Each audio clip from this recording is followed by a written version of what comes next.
After months of delay, Wrestle Carnival has finally come to town for our curtain call.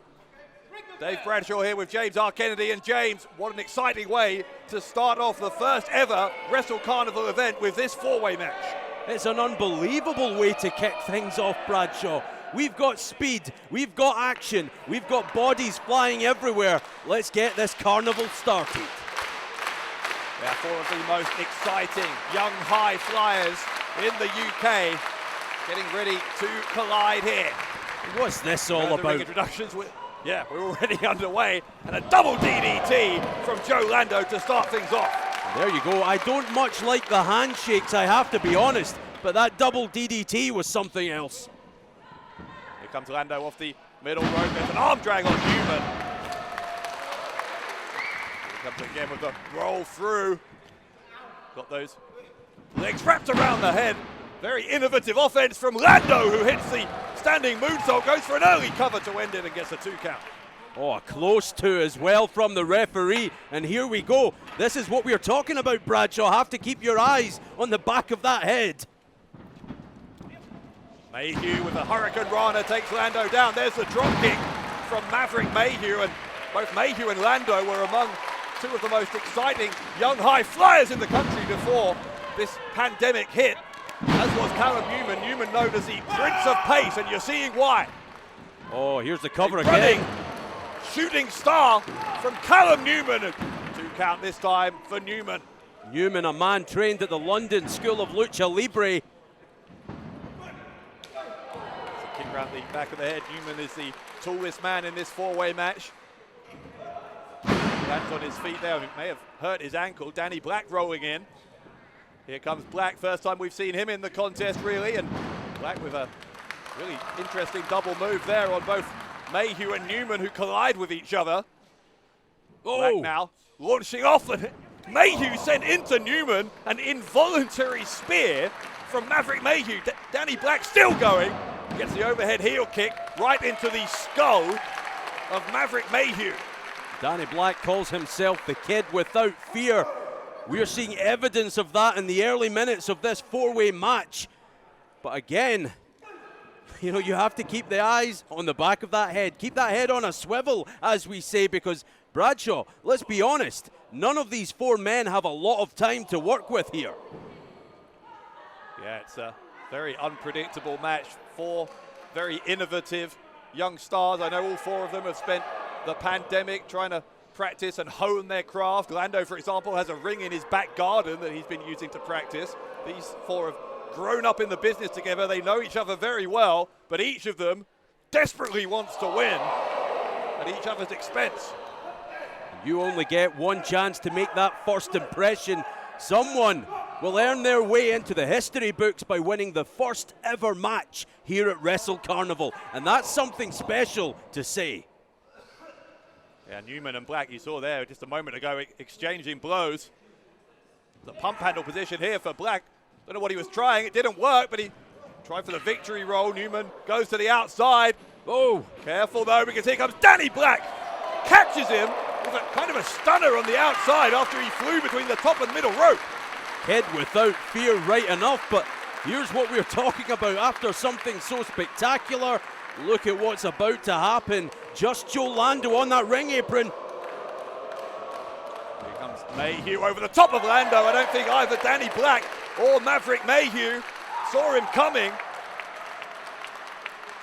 And now Lando And Asai moves on a twisting corkscrew moonsault, takes out 2 of his 3 opponents.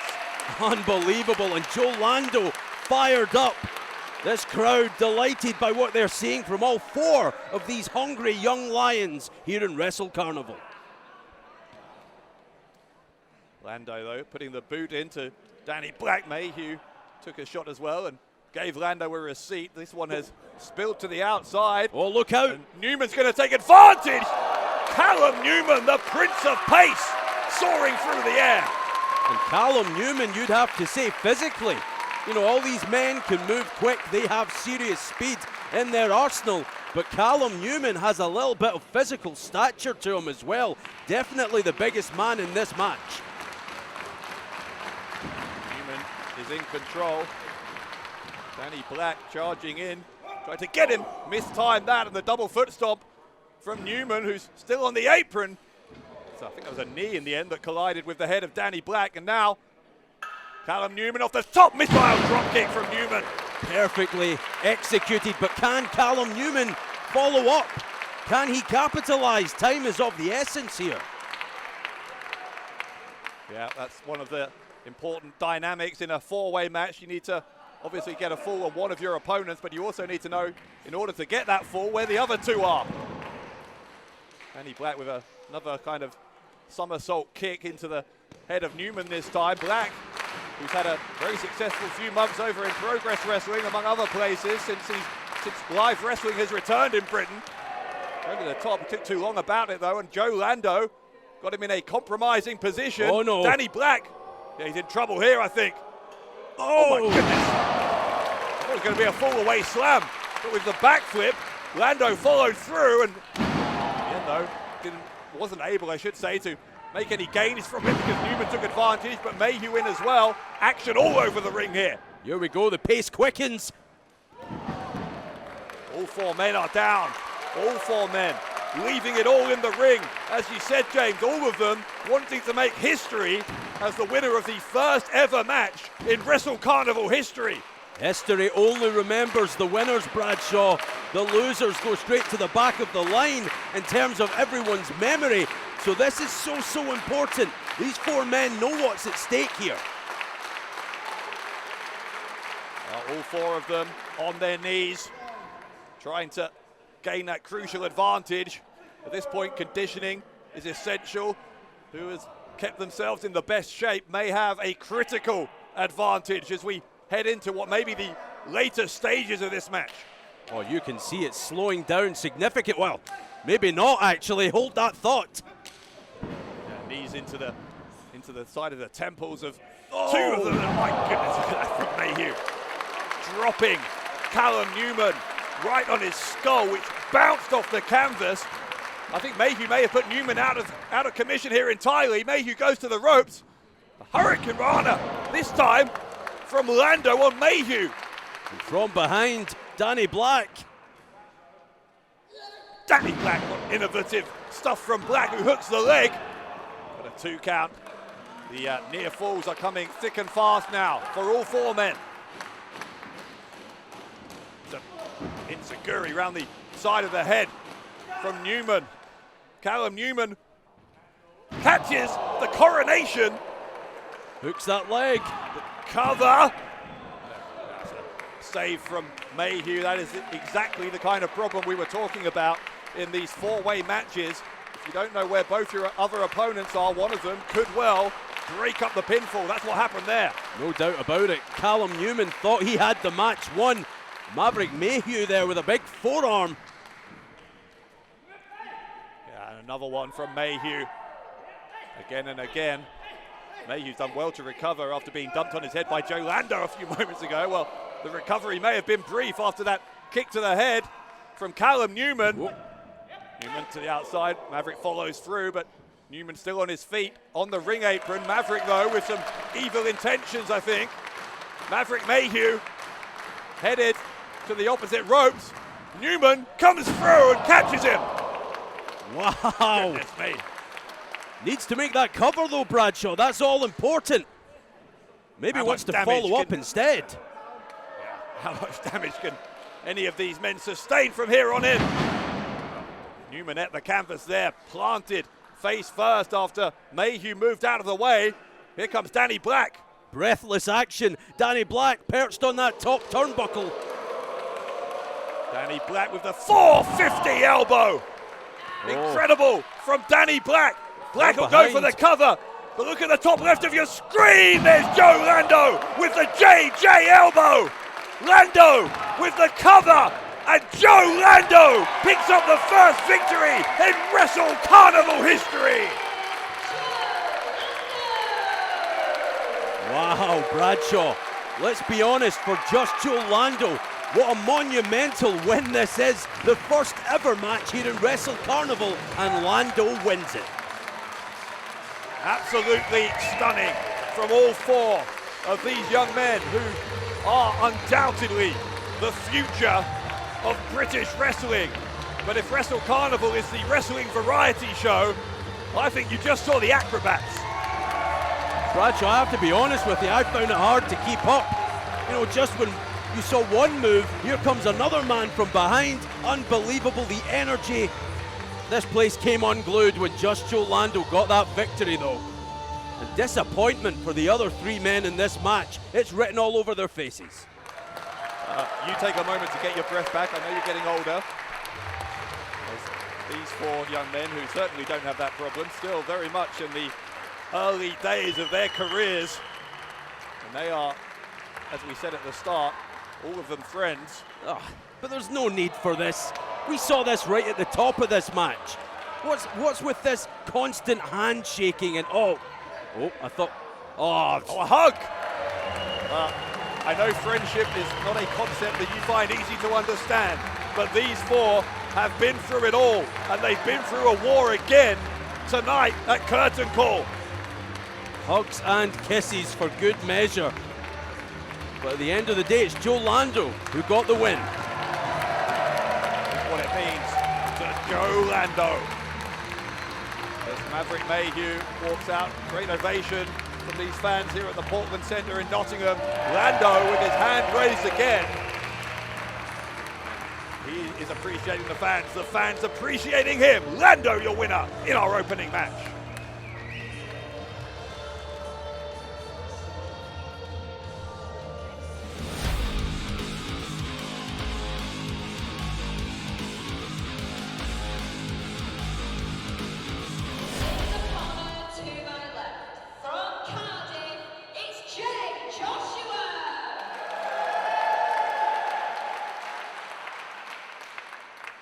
In the corner to my right, representing Northwest Stroke, it's Chris Ridgway.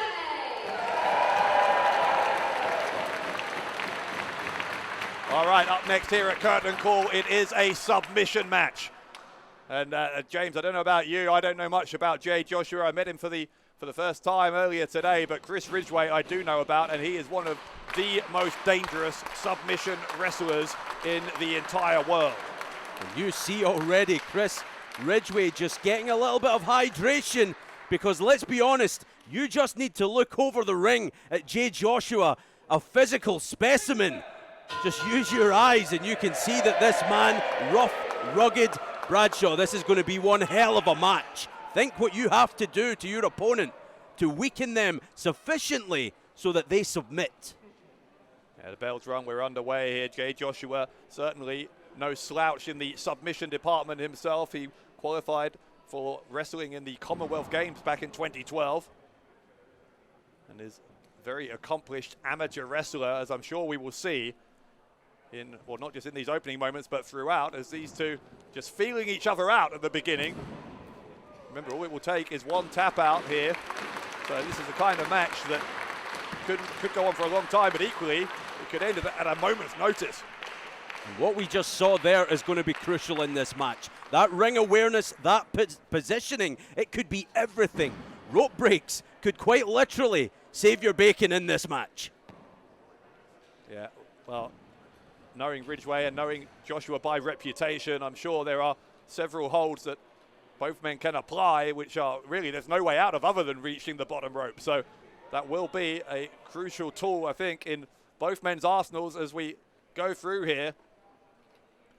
Ridgway is trying to impose his will here. Remember, though, even if both of those shoulders of Jay Joshua are down, pinfalls don't count, so that is one thing at least that neither man has to worry about here.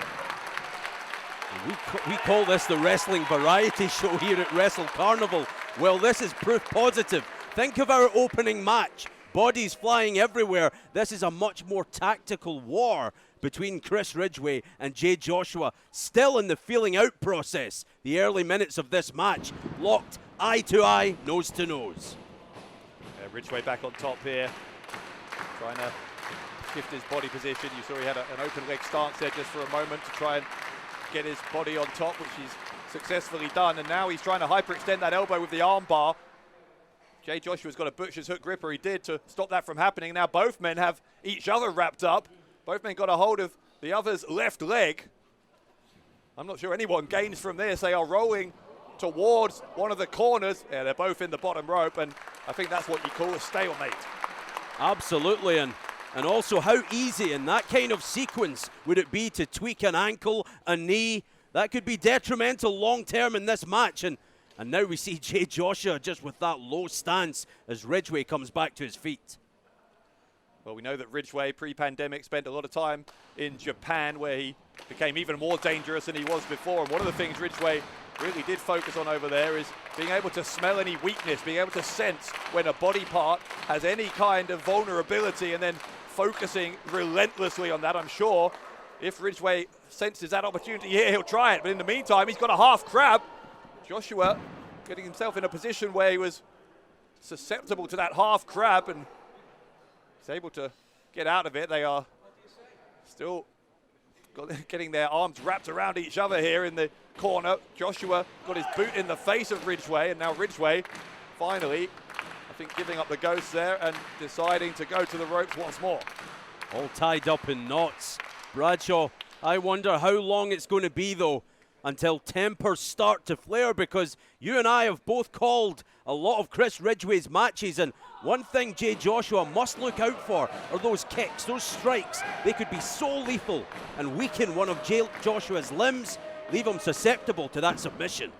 And there's that lightning fast ability of Chris Ridgway to quickly go for a drop toe hold, grab the leg. He was looking for an ankle lock again. Joshua going to the ropes, and again, nothing wrong with going for the rope break, but you do wonder. Joshua's gone for this a few times in the past couple of minutes now. I think Joshua is maybe being slightly out-wrestled by Ridgway in these past couple of minutes. He's going to have to find a way, not just to escape Ridgway's hold, but to impose his own will on this match. Well, that's why, if you ask me, and I know you didn't, but I'm going to tell you anyway, Jay Joshua has to rake an eye. He has to do something, maybe poke an eye, do anything you can behind the referee's back. Thank God you retired from being a manager. That's terrible advice. Absolutely terrible advice. But anyway, Ridgway has got to the bottom rope. It is this time Joshua who does impose his will, and maybe he was listening to me, not you. Well, listen, when that bell rings, it's a battle. You have to do whatever it takes to come out on top. And that's what I mean, Bradshaw. Eventually, something's got to give here. Someone's temper will break. It's been very good-natured and tactical thus far. Oh, and there we see a big forearm strike from Ridgway.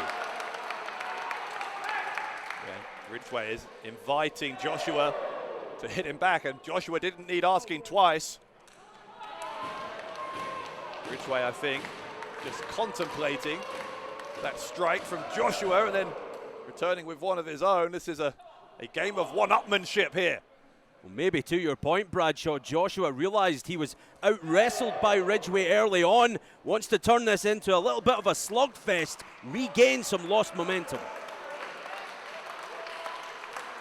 You can see that exhaustion is a factor for both of these guys, as such has been the intensity of this submission match from the opening bell, but Ridgway was able to score with one of those kicks there, and now inviting Joshua to do the same. Oh! Those big tree trunk legs of Joshua. Oh, catches it. Yeah, this time he did catch him, and he managed to strike Ridgway right in the side of the abdomen there. Now here comes those rights and lefts. Ridgway unable to cover up there, and he got nearly knocked off his feet. A block this time, though, from Ridgway, and a second time. Ridgway just slightly quicker to the punch here. The open hand slaps. Oh, Ridgway got caught, though. Ridgway got caught. And if he's not careful, Jay Joshua will break his arm. Jay Joshua looking for a quick submission. That's what I'm talking about. That's how quickly this can end. Ridgway rolling through. And he's still got that hold applied. Has Joshua. Ridgway, look at that, arching over. That is great ring awareness from Chris Ridgway, using the spare parts of his body he had available, the legs, to reach that middle rope and force another rope break. Ridgway, like Houdini there, managing to escape the big grizzly bear that is Jay Joshua, who smacked the corner in frustration. Oh, yeah, dragon screw there from Ridgway, and I think Ridgway, to the point we were talking about earlier, maybe now deciding that that left leg of Jay Joshua is the thing to focus on. Again, trying for the ankle. It's second or third time we've seen an attempt at the ankle lock from Ridgway, and this time he's got it locked in. Chris Ridgway with the ankle lock on Jay Joshua. Joshua using his other leg to try and kick Ridgway in the face, but Ridgway's now got that one tied up as well. Still got that hold applied on the left ankle of Joshua, and Joshua again makes the ropes. oh, just about. Pain written all over the face of Jay Joshua. That was urgent. Bradshaw had to reach those ropes, but now Chris Ridgway has a weakness he can focus on. This match in some ways has gone how we expected. There haven't been a tremendous amount of reversals. There have been some, but what we see more often is these two guys going to the ropes, getting that rope break as the quickest and safest way, I guess, to force the break and to get back to their feet. But yeah, Ridgway now clearly with a focus on that left leg, and it is a laser-like focus from the smash mouth competitor that is Chris Ridgway. And oddly now Ridgway can almost, he's bought himself some time here. He can take his time, just continue the punishment on that leg. Yeah, he's got the STF now, an STF, and maybe, I think, transitioning into a crossface, in fact. In fact, he's using, look at that, he's using Jay Joshua's own right arm against him. Joshua with the only part of his body he had left, the teeth, to get to the ropes. You talk about resilience from Jay Joshua, spitting out that mouth guard and then actually biting down on that bottom rope, managing to force the separation. But Chris Ridgway coming back, oh, that was a mistake. Look at it, it is absolutely merciless once Ridgway picks a body part. Now Joshua trying to battle back, and he is. Joshua looking for the armbar. Ridgway couldn't hook his hands together, but he's got the counter, looking for an armbar of his own. Joshua trying to do that, and now look. It's a game of round and round for Ridgway and Jay Joshua. Both of them looking to hit those arm bars. I was saying there weren't a lot of reversals here. There are now. My goodness. Yeah, we've lost count. Look at this. Both these men back and forth they go. Yeah, well, I think it's Joshua who's settled in now. Joshua has got the momentum, or the leverage rather, I should say, but Ridgway, though, got his hands hooked together, at least he did. Joshua, though, still hasn't quite got that arm where he needs it to force the submission. Ridgway with the arm bent behind him. You can see now Joshua bending those fingers. I'm not sure if Ridgway can reach the bottom rope. Yes, he can, by his fingertips. Chris Ridgway gets to the rope. Oh, and that could be so important. Again, Jay Joshua throws his man off, exhibits that frustration. It's building and building, Bradshaw. Jay Joshua, that leg giving him a lot of trouble, but almost managed to get the win there. Yeah, but how impressive has Jay Joshua been here? As I said, the first time I've seen him, I know him by reputation. He's been part of Attack Pro, Dragon Pro as well, trained by Mark Andrews, Wild Boar, Danny Jones, among others. He's only been wrestling for just 3 years as Jay Joshua. Oh. Wow. Thank God those ropes are there around that ring. Otherwise, Jay Joshua would be at ringside, almost knocked clean out. Elbow right into the face, but that seemed to just fire up Chris Ridgway even more. That's the problem with Ridgway. When he gets into that zone, he's almost unstoppable.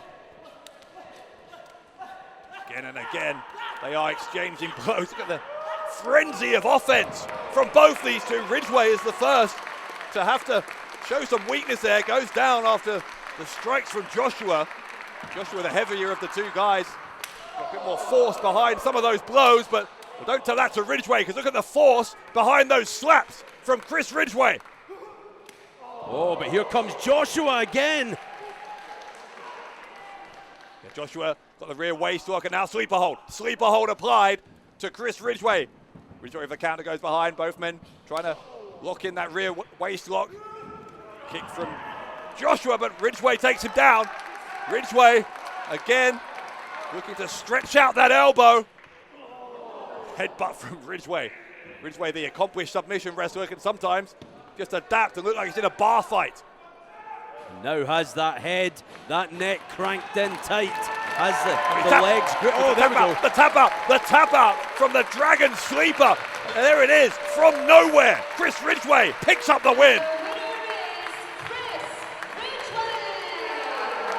As quick as you like, in the blink of an eye, that Dragon Sleeper applied, and Jay Joshua had only two options, tap out or pass out to smash mouth Chris Ridgeway.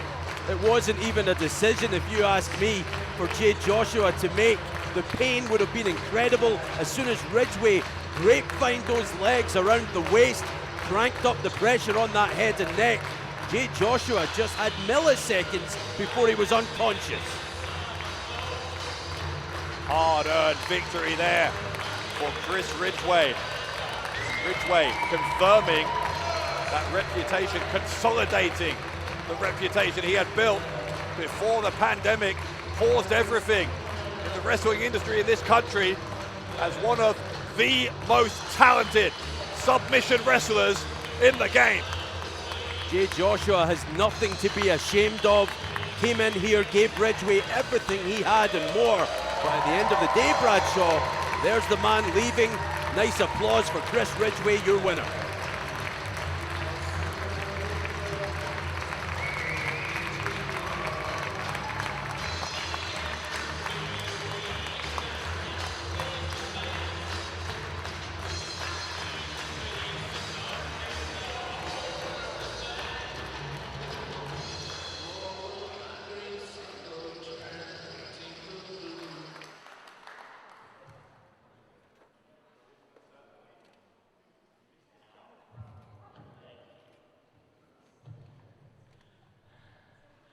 You like that, did you? Yeah. Oh, you're not so sure. Let me just clarify something. This is a carnival, right? And I'm the spectacular Charles Crowley, right? Let me just clarify something. This carnival sucks. Oh, you're booing it. But it really doesn't have all the carnival stuff. I have a carnival.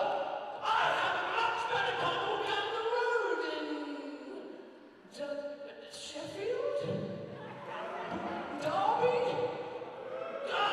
Derby, yes, that's right. I have a carnival in Derby. And it's so much better. I rate this carnival 4 out of 10 Crowleys. Yes, that's right, that's all it gets. This carnival has nothing, but I tell you what, I'm going to win this match, and I'm going to dominate, and I'm going to ruin the entire show because I'm a twat.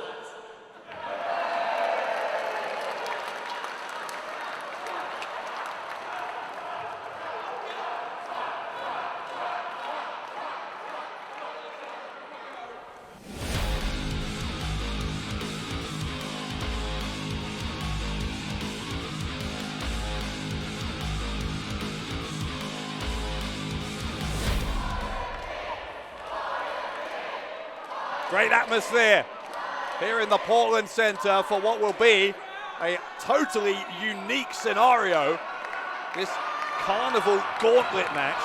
And James, there's 6 people involved in this, and one of them, as we understand it, is going to be whoever is judged to be the best dressed fan, the best fancy dress from the audience. Well, I'm the best dressed in the building, but I'm not a fan. But Bradshaw, these people need to start showing Charles Crowley some respect. Crowley didn't show them any respect. We heard the arrogance of this kind of sinister Charles Crowley. Says he's going to ruin this carnival. And there is the Lion Kid. The following match is a gauntlet match. Elimination can occur via pin, submission, count-out, or disqualification. Introducing first, hailing from his travelling carnival, which is a bit rubbish. I did. Weighing in at a spectacular 206 pounds, he's apparently the greatest showman, Charles Crowley. The greatest showman. And in the corner to my left, he's on loan from Nottingham Zoo. It's the Lion King. Two very different personalities here to start out this gauntlet match. And it's the elephant in the room here, or the lion in the room, I guess you could say, is that these two have had the worst possible draw. Because the way a gauntlet match works, the winner stays on. And eventually, as we said, there's going to be 6 people involved in this. So for either of these two to win it, they would have to be victorious in 5 matches in a row. Oh, that's almost impossible if you ask me, but you know, for Charles Crowley, first and foremost, he's not just going against the Lion Kid here, he's going against all these morons in the crowd who seem to be anti-Crowley. I see you've stayed as pleasant as ever during these past difficult few months. And now what is this from Crowley? What's going on here?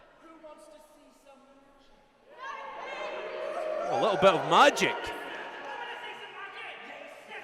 Well, Lion Kid seems enthusiastic. I'm not sure if this is a good idea. What's in the hat? That's what I want to know. What's he going to pull out of that hat?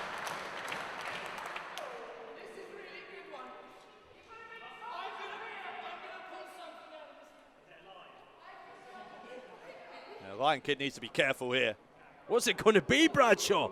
We're on a knife edge here. Well, that's not magic. That's not magic at all. Oh, I'll tell you It's a what. fist.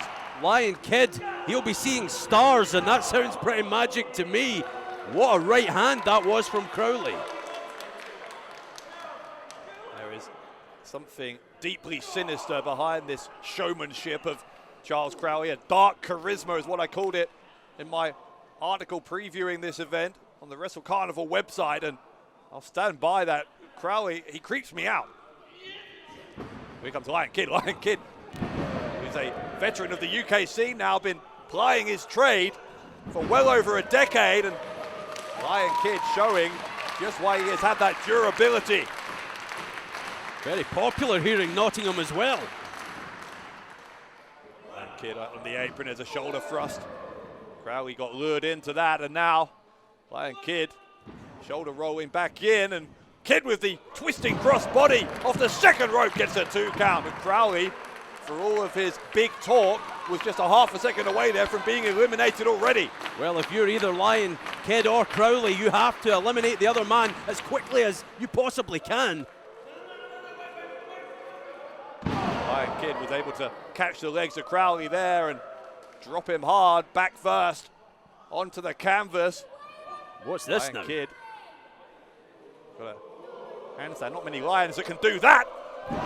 Lion Kid landing hard on top of Charles Crowley, who just about escaped again, but that is the second time in a matter of seconds that Crowley has been close to defeat. He's in trouble. And to your earlier point, Bradshaw, both these men have a long, long way to go in this gauntlet match. You see some of the other faces on that big screen behind them moments ago as Lion Kid goes high yet again. Yeah, Crowley caught him though. Lion Kid took too long getting up there, and Crowley will take full advantage. Like a vulture.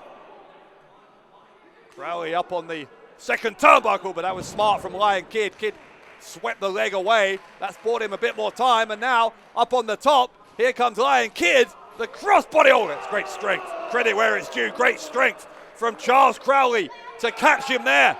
Crowley has Lion Kid up in the air, the blood rushing to his head and drops him down from the delayed vertical suplex. Phenomenal power from Charles Crowley. Even this live crowd here begrudgingly applauding. The cover from Crowley. This time it is Crowley who gets the 2 count. Didn't hook the leg of Lion Kid, and Crowley though quickly back onto his opponent, and he's going to try and wear him down here and cut out some of that energy that Lion Kid has been bouncing around the ring with. This is one way to tame a lion, put him to sleep. Wait a minute. Doing? Charles Crowley is loosening the laces at the back of that mask. If you know anything about wrestling, you will know that that is one of the most disrespectful things you can try to do to a masked wrestler, to remove the mask. Crowley was trying to remove his head there with that clothesline, then a standing senton. Goes for the cover again with the side press. Again, didn't hook the leg. And again, Lion Kid kicked out. Come on, referee. That was 3 all day long. Charles Crowley now waiting to pick his moment, Bradshaw. I guess we'll just ignore the totally unwarranted criticism of the referee. But anyway, here comes Crowley. Shoulder goes into the steel ring post for Charles Crowley. Oh, this is not good, because I think we all know where Lion Kid might be headed yet again. Loves this aerial game. Now Crowley needs to do a better job of keeping Lion Kid grounded if he wants to advance here, but Crowley at least moved out of the way of the senton bomb. Now what's this? Crowley locking in a submission. Crowley, he's got the arm. Look at the position of the arm of Lion Kid. Kid's trying to make it to the bottom rope. Shades of the submission match we saw a few moments ago, and Lion Kid has tapped out. Lion Kid has tapped out. Crowley wins. Well, apparently Mr. Charles Crowley was paying attention to that submissions match between Ridgway and Joshua earlier on. Unbelievable. Lion Kid's out of here. Now that result has gone down like a lead brick here in the Portland Center. I'm applauding. Wait, what is this now? Well, Crowley's not done. Crowley's still messing with the mask of Lion Kid. What's he doing? Let's see what he looks like. Take that mask off. Referee, no, don't take the mask off. You've got your victory. This is ridiculous. Wow. Total disrespect from Charles Crowley. Well, if you're going to make a statement here on the first ever Wrestle Carnival Spectacular, you go big. Charles Crowley just beheaded a lion.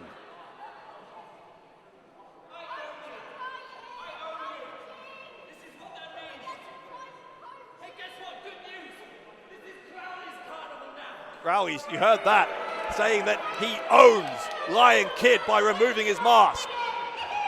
The arrogance of this man, ridiculous. Here comes another participant. Jerry Bakewell. Bakewell, another unique personality.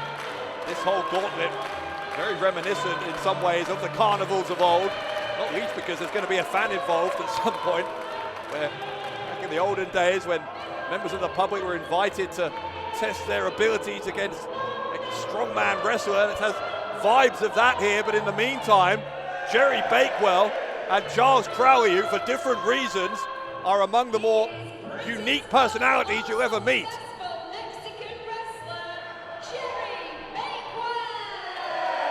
Bradshaw. Official ring introductions for Jerry Bakewell. Bradshaw, I've Bakewell, got on good authority. This man, a bit of a tart. And let's be honest here as well, another mask that Charles Crowley can rip off and advance in this gauntlet. You were up all night thinking of that line, weren't you? Past 2 weeks, actually, but let's move on. Well, now Crowley, bit of deja vu here. Crowley. Yeah, Bakewell doesn't want to see a magic trick. I think we've seen plenty of so-called magic from Charles Crowley. That's just disrespectful. Oh, come on now. That's twice now he's knocked Crowley's hat off his head. It's some great magic from Bakewell. He's making Crowley's hat disappear. Oh, eye for an eye, or hat for a hat. Bakewell is unorthodox in the extreme. Oh, no. Oh, thank God. Okay. That went better than it might have done. The flat cap from Jerry Bakewell. Always got a spare cap with him. Very resourceful is Jerry Bakewell as he shoulder blocks Crowley down. Remember, Crowley has already been in a match against Lion Kid, so you'd have to assume the advantage here in this scenario is with Bakewell. Bakewell crawled underneath, and it is Bakewell who seems to be a step or two ahead of Crowley at this point. Goes underneath, and that unorthodox style really is confusing Charles Crowley. Bakewell, pinning predicament, got the shoulders down, gets a 2 count. This Bakewell's a big man, Bradshaw. You know, Charles Crowley had the size advantage against Lion Kid, but not so here. Oh, not again. What else can be in there? Oh my God, look at the size of him. Bakewell, there's a leapfrog from Crowley. Bakewell can move. Bakewell went for the, I'm not sure if that was a deliberate posterior strike, but whatever it was effective against Crowley, whose time in this match could be limited. There's the fisherman's suplex. He's got it hooked, and a kick out from Crowley in what looked otherwise like a perfect plex. And now Jerry Bakewell questioning the referee's count. That was a definite 2 though.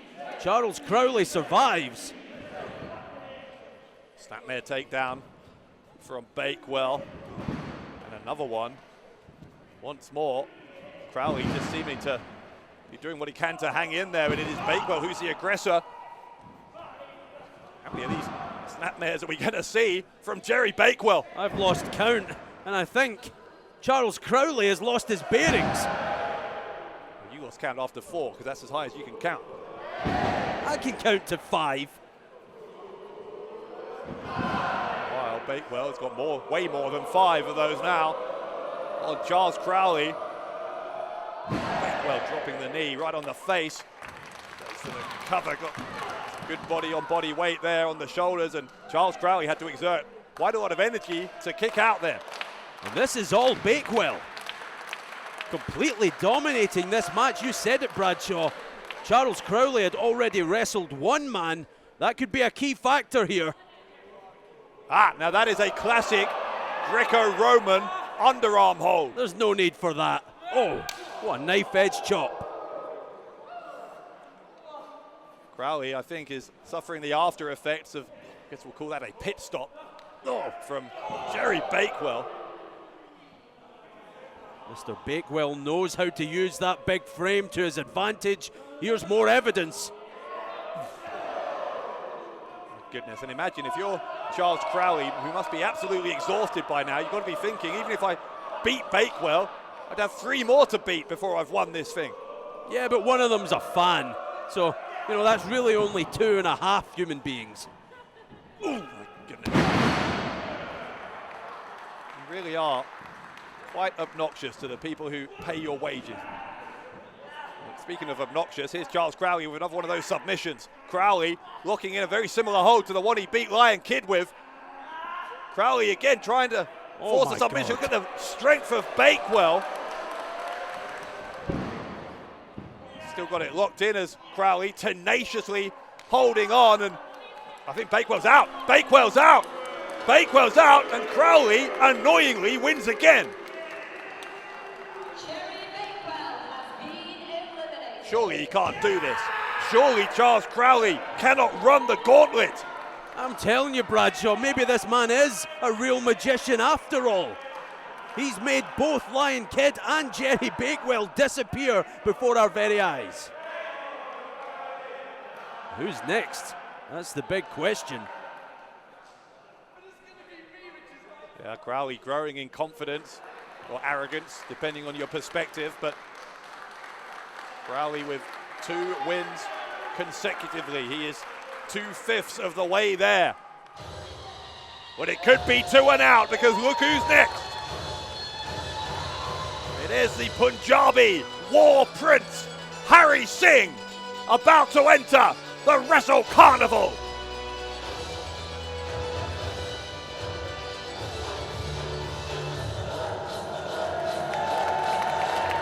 Here he comes, Harry Singh.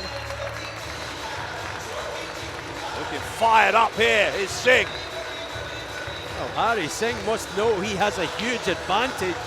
That's 2 matches now that Charles Crowley has wrestled, and also, as we said, he's delivered some sensational magic tricks that can take it out of man. So, you know, Harry Singh has the advantage, has that war paint on, he's ready to go. We move. Yeah, look, you know what, it was all fun and games with Jerry Bakewell a few moments ago. Harry Singh is a very different competitor, a protege of Pete Dunne, which should tell you just about all you need to know about how serious an athlete Harry Singh is, and Crowley is going to need to be on top of his game if he is going to survive again.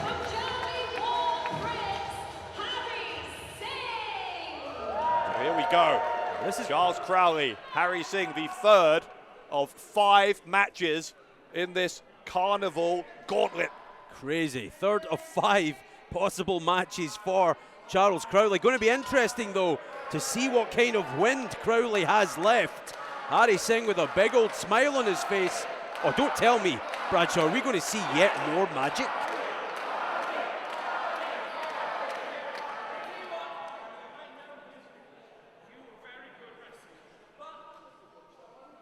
Oh, we are. Well, I think we've seen more than enough. What a treat we're getting here at Wrestle Carnival. What's it going to be this time? Harry Singh with some thoughts of his own.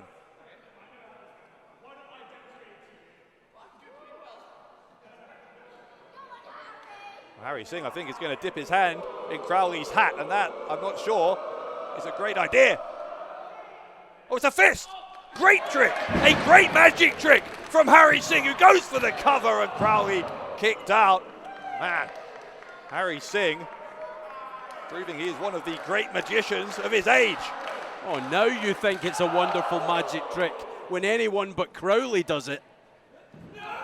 Any magic trick that ends up with Charles Crowley being punched in the face, I think is a great magic trick. We might see Crowley disappear pronto here. Oh, nice reversal, though. There you go, some of the agility of Harry Singh on display here. Neck breaker from Singh. Harry Singh, who is like just about everybody on the Wrestle Carnival roster, has been waiting months and months for this moment and is not going to waste it. Big chop to Crowley as Crowley tried to charge him. Oh, another one in the corner. Singh is doing a number here on Crowley. Harry Singh now sizing up. Charles Crowley charges in. Got caught though, got caught. Crowley grabbed the leg, shoves Singh away. Crowley, what's he looking for here? Scoops him up, twisting brainbuster from Charles Crowley. Harry Singh was dropped right on the back of his neck. Yeah, but Crowley having a hard time capitalizing quickly, Bradshaw. Had so much taken out of him. Yeah, Crowley could get another win here if Singh's not very careful. In fact, he's going for that same submission. It's got him 2 wins in a row. Can he complete the hat trick here? Charles Crowley looking for a 3rd submission. Come on, Singh, tap out. Hang on now. Crowley's shoulders are down.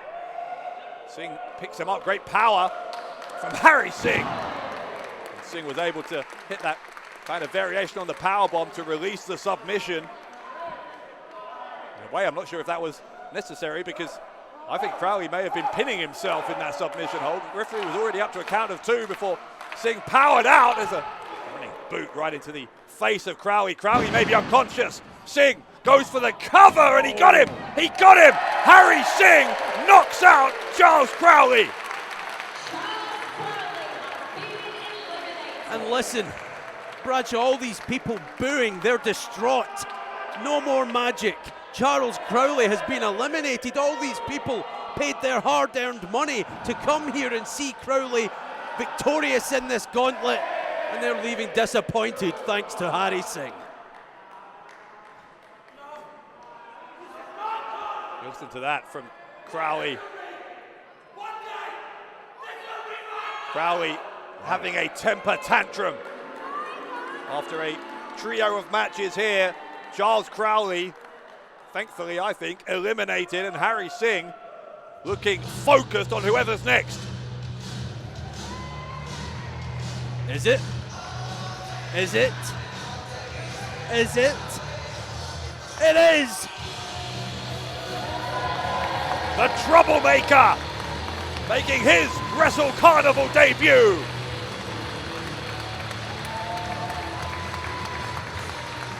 Full of energy. Has to get inside that ring quickly though, and remember, Hari Singh has already wrestled a match, so from Terry Izzett's perspective, he has to get in there ASAP, take the fight to Singh.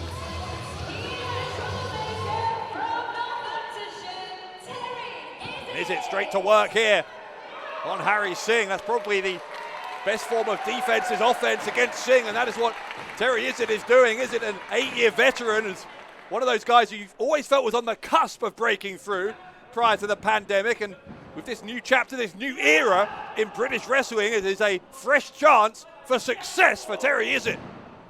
Terry Izzett with that big spinning heel kick. Singh ran into the corner. Izzett was already gone when he got there, and Izzett in that rear waistlock, maybe looking for a German suplex, but Singh was able to elbow his way free. It's a Hurricane Rana takedown. Now look, the arm drag from Izzett. Singh came charging in a little bit rashly there. Izzett caught him by surprise, kicks him in the ribs. Oh, that was unique. Yeah, leg drop from Izzett, hooks the leg, gets a 2 count. And Hari Singh, I think, has been a little bit taken by surprise. It's another guy in Izzett who's got a very unorthodox style, and I'm not sure if Hari Singh so far has been able to figure out exactly what to make of it. No, and Hari Singh, you can see grabbing those ribs, took a lot of punishment in that earlier match against Charles Crowley. Oh my goodness. Look at the power with which Izzett sent Singh across the ring, and Singh landing awkwardly in the corner and then rolling to the outside. Referee quite rightly checking if Hari Singh is able to continue. Terry Izzett can't worry about that though, just has to keep his eyes on the prize. An elbow from Hari Singh to try and buy himself a little bit of time.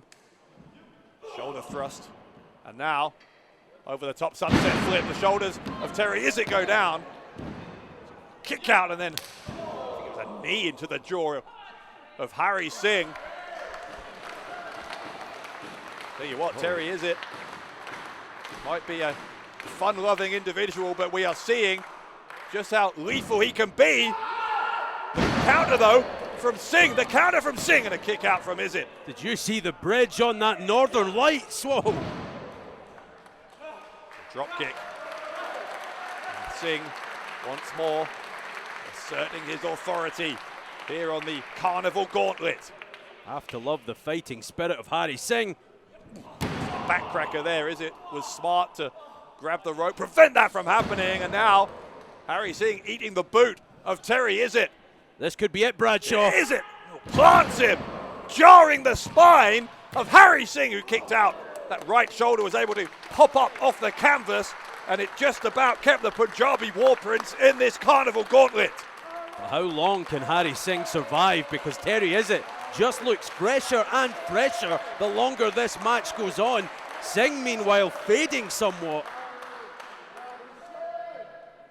Remember, the only person left to compete after this match would be whoever is deemed to be the best fancy dress fan in attendance here at the Portland Center. So whoever wins this one, I think, quite understandably, will fancy themselves as the favorite to win this entire gauntlet. Well, it's not that guy in the front row. Look at him. That's a disgusting outfit he's got on.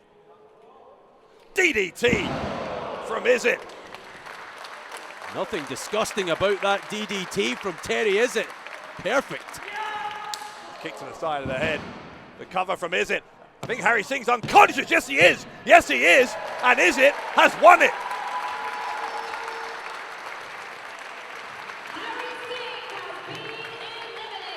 While you're criticizing others' fashion sense with a really quite remarkable lack of self-awareness, we're going to, I don't know how it's going to work at this point, but someone is going to be selected to be the person who faces Terry Izzett. Who's it going to be?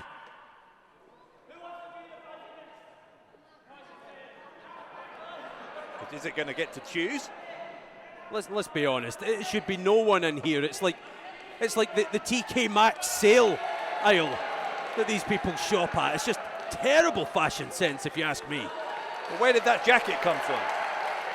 No comment. Well, who's it going to be? Who's the best dressed fan who's getting a lucky shot here at Wrestle Carnival to step foot in that ring against Terry Izzet? I think Izzet spotted someone. Terry Izzet has, I think he spotted someone. Izzet, I think he's going to get to hand pick who his opponent is going to be.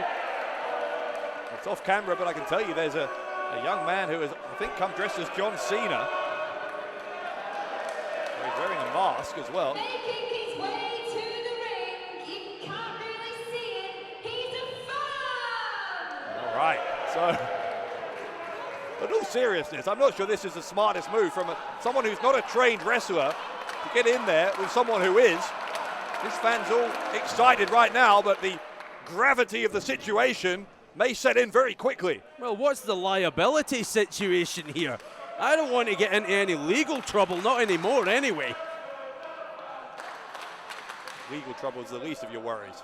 And now look, Terry Izzet is a trained professional, Bradshaw. This idiot in the mask, the t-shirt and the jean shorts has no business inside that ring. He's enthusiastic. There's a mixed response. Plenty of fans of Terry Izzet here as well, but you can understand the fan is the underdog and therefore the favorite for many of these. I mean, does this guy, whoever he is, does he know any moves? I doubt it. I highly doubt it. Set your watches, people. This will not take long. Is it offering a handshake? Oh, very gracious from Terry Izzet. The handshake is quite a long one. Well, it's almost a verbal wait a minute. The roll up from the fan. The fan nearly stole one from Terry Izzet. And look at the look on Izzet's face. I can't believe what I just saw. That answers your question, Bradshaw. This fan came prepared. Yeah, Izzet decided the playtime is over. If that's how this fan is going to be, then Izzet's going to treat him like any other competitor. There's the snap suplex. And this fan may be ruining the day. He chose to wear fancy dress to Wrestle Carnival. And here we go. This ain't going to take long. Oh, goodness. These people booing, but let's be honest here. This is all part of the rules. Terry Izzet wants to win this gauntlet.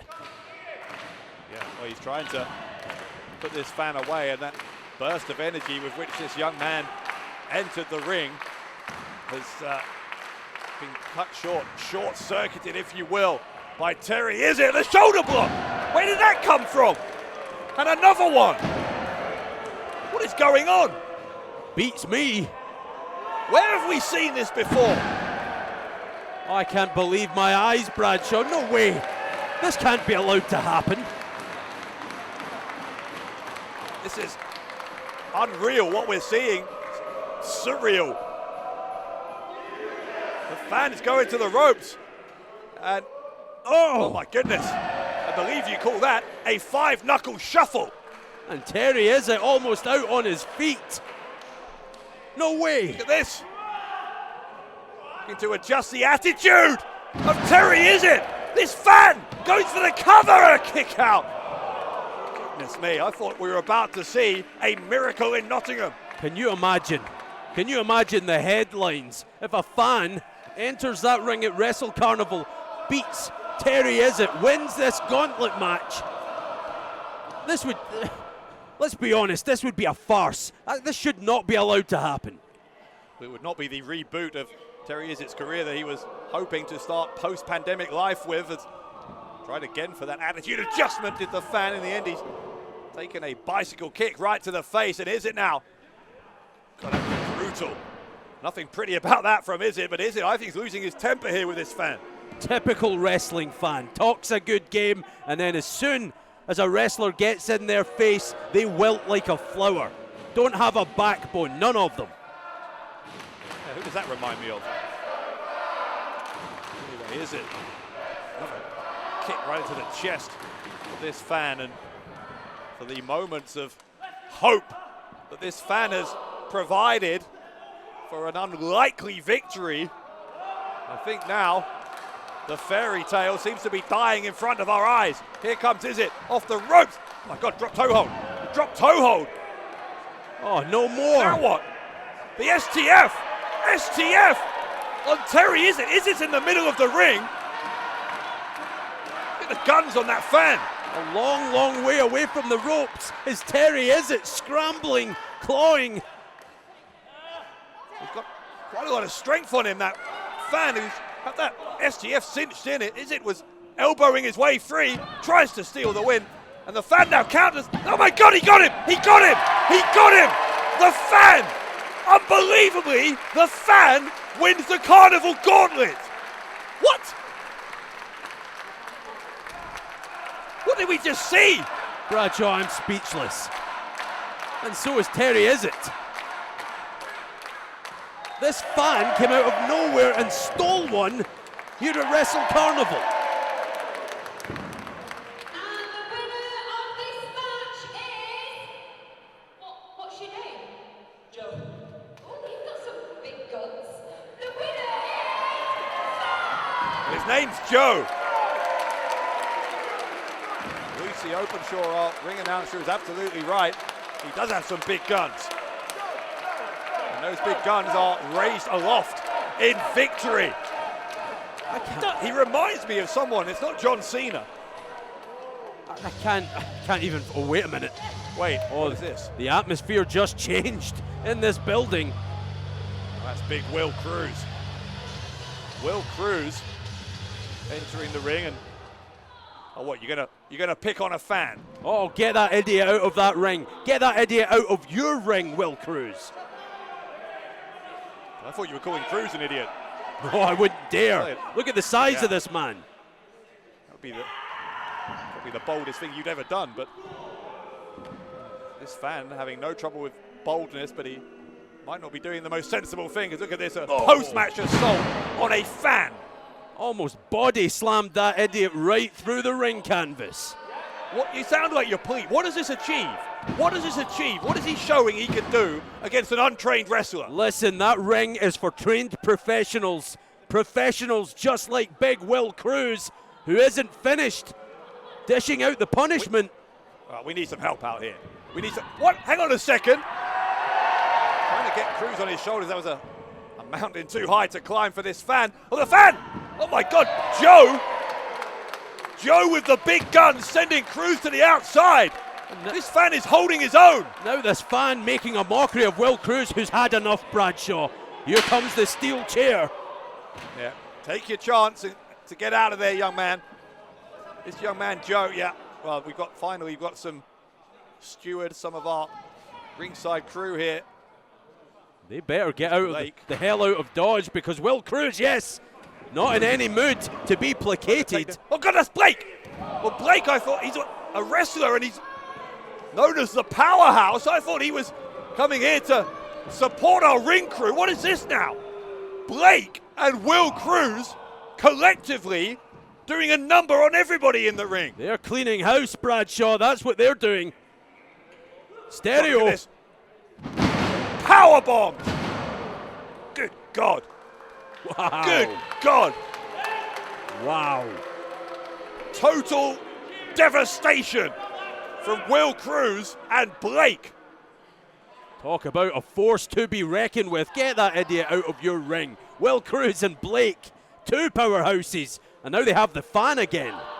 Well, how much is enough? How much is enough? The double team crushing Joe, the fan, between their two enormous frames. Well, that fan didn't reckon this would happen when he bought a ticket to the first ever Wrestle Carnival event. That's what you get for stepping into Will Cruz and Blake's domain. Well, what is happening here? Blake has put a chair on the fallen body. Blake screaming, oh my God, don't do that! Don't do that! Squash that fan like a bug. Well, this fan, Joe, who I think was having quite possibly the best night of his life, may now be having the worst. Those ribs must be broken, courtesy of Blake and Will Cruz, who have made a statement here at Curtain Call.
Now, you know what? On a night where no doubt everyone is trying to steal the show, these two could just do it. Both of them have been making waves in British wrestling.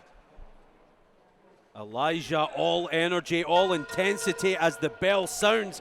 Warren Banks, thus far, a little more laid back, but here he comes into his own groove as these people start applauding. Don't mistake that demeanor of Warren Banks for anything other than being an extremely dangerous opponent for Elijah. I think these two are very, very well matched. We will see collar and elbow tie-up. It's Banks who gains the upper hand, but Elijah, in fact, both of these men exchanging the upper hand in this opening tie-up, and they're in the corner. Referee wants a clean break from Banks. Said he's got the maybe leg. not going to get one. Maybe we will. And we do from Banks. Bit of mind games, I think. And judging by Elijah's expression, I don't know if that would have been the case had he been in the driving seat of that situation. I guess we'll find out later on in this match. Both of these guys examples of people who have a real opportunity to, and I'm sorry to use a cliche, but to grab that brass ring that is the vacancies, if you like, at the top of British wrestling in this new era. Both of them know what is at stake in this match alone. To get off to a winning start here at Wrestle Carnival could be the beginning of big, big things for one of these two. Elijah now putting the boot in. And there we go, to my point, Elijah so aggressive, but here comes Warren Banks yet again. Elijah straight back at inside headlock from Elijah. Banks is trying to find a way out. I think he's going to try and send Elijah to the ropes, which he does. It's a big leapfrog from Warren Banks, and he catches him with the high leg lariat. Warren Banks. Oh, Elijah flush right on the chin, Bradshaw. For an uppercut in the corner was Banks and couldn't get it, nobody home. Banks now to the ropes. Shoulder block. And Elijah sent down Banks, the taller of the two, and using that advantage for all it's worth. Warren Banks building a lot of steam in the early minutes of this match. Elijah looks like he doesn't know what's hit him. Banks, you can see, already focusing on the left arm and shoulder of Elijah. He has been wrestling for the best part of 5 years as Banks, and I think one of the things that you hear a lot about Warren Banks is that he has become that much more aggressive, that much more assertive. He seems to have discovered that killer instinct in recent times, and I don't know if there's a ceiling for Warren Banks. The sky could be the limit for this young man. Oh, the sky could be the limit for Elijah. Oh, but there's an eye rake. Elijah did what he felt he had to do to get out of that as an enziguri around the back of the head of Warren Banks, and now Elijah just stomping away on Banks. Referee trying to... Listen, you do what you have to do, Bradshaw. We said it earlier. This is the first chance to leave your mark and let everyone in that locker room know that you're the man to beat. Elijah wants to do that. He wants his hand raised by any means necessary. Yeah, and Elijah once more is prepared to bend those rules as far as they will bend without breaking, using the majority of that 5 count before breaking that illegal choke over on the ropes. Referee checking on Warren Banks. A little bit dizzy, a little bit discombobulated right now thanks to Elijah. For a suplex, you can see Banks though has hooked his leg around the leg of Elijah to block that, and now Banks with some body shots. It is Banks who has regained the upper hand, looking for the Irish whip. It's countered by Elijah, who Elijah hits the back elbow. Banks could be in trouble. Quickly to the cover.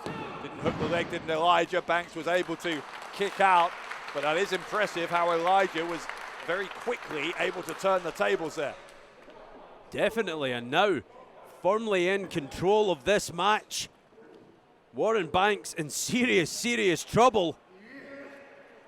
The cravat twisting the neck of Warren Banks. That's one way to neutralize that height advantage by doing that, exactly what Elijah is doing. Control the neck, you control the man, and that is Elijah's strategy, I think. Banks has got him backed into the corner. Referee again asking for the break. It wasn't a clean break, but a break it was. Again, though. And speaking of neutralizing, oh! That could neutralize Warren Banks for quite a while. Is it enough? No. Neutralize. Elijah has taken this crowd out of this match, Bradshaw. Yeah, I was going to say, neutralize it for 2 seconds, but not the full 3. That's what he needed. And you're right, though. This crowd has fallen definitely silent. I think Banks is the preferred winner for a majority of the people here in the Portland Center. And Elijah, by being able to press home this advantage, has been able to take the crowd right out of this. Here comes Banks. Oh, Banks, what a lariat. What a lariat from Warren Banks. Banks, I don't think he can capitalize, but what that will do is buy him some time. It'll maybe raise the spirits of the people around ringside as Elijah now scrambling towards that corner, towards the ropes, trying to regain his bearings after that huge clothesline from Warren Banks. Both men back up to their feet. Banks first on offense, knee to the jaw. Elijah on jelly legs here. I'm not sure he'd be standing if it wasn't for the corners helping him out. He got the boot up there though, and Elijah trying to come in again. Banks though, oh my goodness, with that ripcord knee, he calls it the meter burn. And now Warren Banks, the driver, sitting down on the shoulders of Elijah, who kicked out on 2, and I don't know how he did it, but he stayed in the match. Oh, 2 almost turned into 3 for Warren Banks, a man who calls himself unbreakable. And we're seeing a little bit of proof of that here, because Banks has taken a lot of punishment and he's still ticking. Banks looking for the bullet vehicle, that spear, but in the end, the only thing he speared was the steel ring post in the corner. What a leapfrog from Elijah, who might take advantage one more time. Yeah, I'm not sure he'd still be in the match if he hadn't managed to do that leapfrog, because the bullet vehicle has put away many of Warren Banks' opponents. Now he's up on the shoulders of Elijah. Dangerous place to be. What can Elijah do from here? He sends him face first into the turnbuckle. Now German suplex from Elijah. Oh, just folded Banks right up. Hit the elbow right in the thoracic area of the spine. Goes for the cover, and a right shoulder pops up for Warren Banks. Back and forth, this one. Momentum shifting every couple of minutes, or even sooner than that. And right now it is Elijah who's on top, but Elijah's getting frustrated. You can see it here, that he didn't put Banks away. What he needs to do is get straight back on top of the man. Definitely, no doubt about it, but I would say right now, if you were to have a percentage of who has taken the most punishment, you know, it would be Warren Banks who's taken it. Elijah back on his feet once again. Can he put Banks away once and for all? The adrenaline flowing for Elijah, who I think believed he was seconds away from winning it with that roundhouse kick, but here comes a crucifix bomb, the cover, and no, kick out again. Oh, here's the urgency, the desperation perhaps from Elijah, wants to seize the moment. Yeah, top turnbuckle for Elijah. Banks rolled in. Elijah, oh my, there it is, the bullet vehicle from Warren Banks. If Banks can make the cover, then he'll win the match. Oh, that's smart. That is smart from Elijah. Had enough wherewithal to roll out of the ring and prevent Banks from going for the cover. Superior ring awareness from Elijah. Knew he was probably done for if Banks made the cover, rolled to the outside, bought himself a little bit of time. Fact of the matter is, though, that the damage from that spear has been done. You can see Elijah clutching his ribs, and Banks not going to give him any time to recuperate. Yeah, Elijah's ribs could be bruised, if not broken. Elijah up on the, or rather in the ring, it is Banks on the ring apron. That's a dangerous position to be in. Elijah's going to take full advantage. Drops him face first on the apron. Rolls him in. And now Elijah in the hand of Banks behind him, so he couldn't break the impact there on the turnbuckle. And we're going to see, I think, the graveyard smash or counter. What a reversal. Now Elijah is the one who counters, lands on his feet. Banks responds. Kick round the back of the head. This from Banks. This might be Warren Banks' time. No, Elijah's got him. Elijah was looking for the graveyard smash. He got it, nailed it. One, Did Elijah? Is it two, enough? No, three, it's not. No, it is not. Whoa, you can hear this ripple of applause. The people here in Nottingham, they appreciate the efforts of both these men. This is on. Look at Elijah's face. Yeah, it's on a knife edge, this, between Elijah and Warren Banks.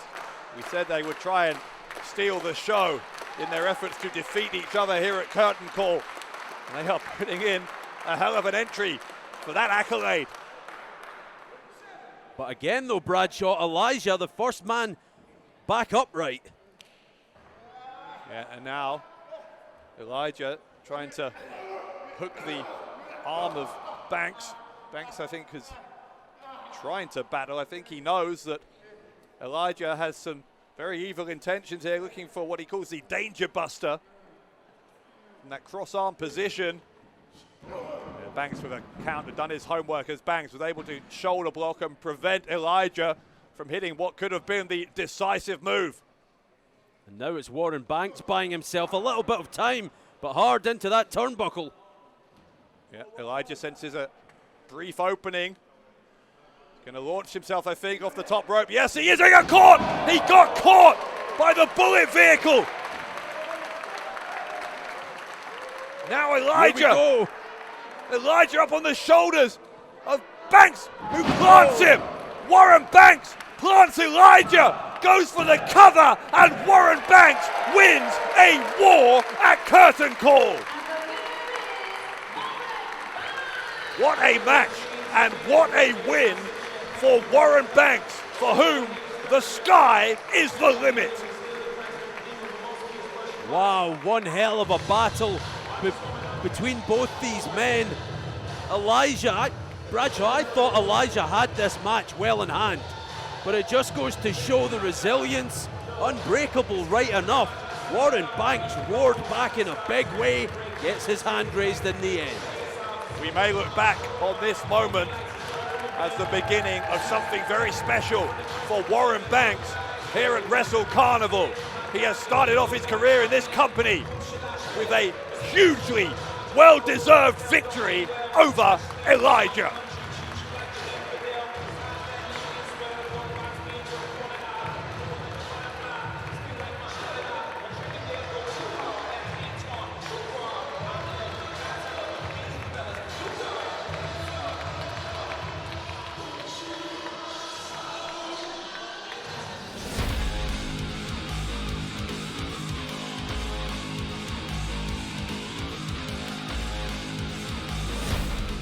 Can I just ask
tell you what, Ivy seems like a delight, doesn't she? Well, Ivy sounds like a woman who knows what she wants, speaking of which. Not wasting any time. Yeah, we're getting underway here, this four-way match for one of three major championships that Lizzie Evo holds. She is becoming one of the dominant forces in women's wrestling here in the UK, and no doubt soon to be all around the world. Well, this Chantal Jordan, a late entrant into this match, is trying to make her presence known as she sweeps the leg of the champion. Running uppercut, the opposite corner on Ivy. Tell you what, Jordan making an impact early doors. This is an ominous situation for Lizzie. One fall to a finish here.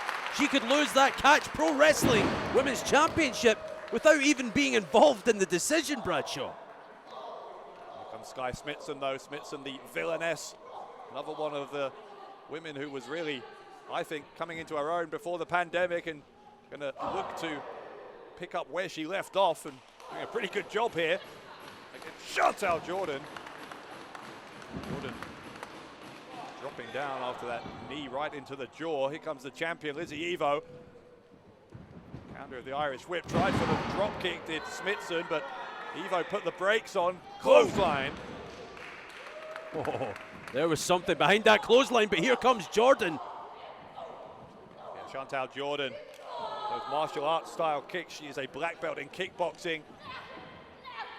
Now Ivy's grabbed the leg of Chantal Jordan, and there seems to be an alliance developing between Lizzie Evo and Ivy. Well, that could suit the champion down to the ground.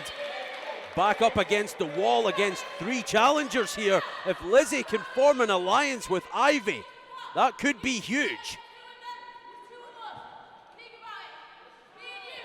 Listen to this. Oh. Ivy is suggesting an alliance. That's all well and good, but you know the rules in a four-way match. We saw one earlier. It is one fall to a finish. First person to get a victory over any of her three opponents will walk out of here with the Catch Championship. Well, it might be, Can't both win. it might be temporary, Bradshaw, but right now this suits both Lizzie Evo and Ivy. Certainly doesn't suit Chantal Jordan. Ivy and Lizzie Evo, as you say, temporarily at least, on the same page. At least until it comes to deciding who's going to make the cover here on Chantal Jordan, should the opportunity arise. Evo, I think, is the senior partner in this relationship, it seems like. Skye Smitson trying to get involved in the match. Look at that snap suplex.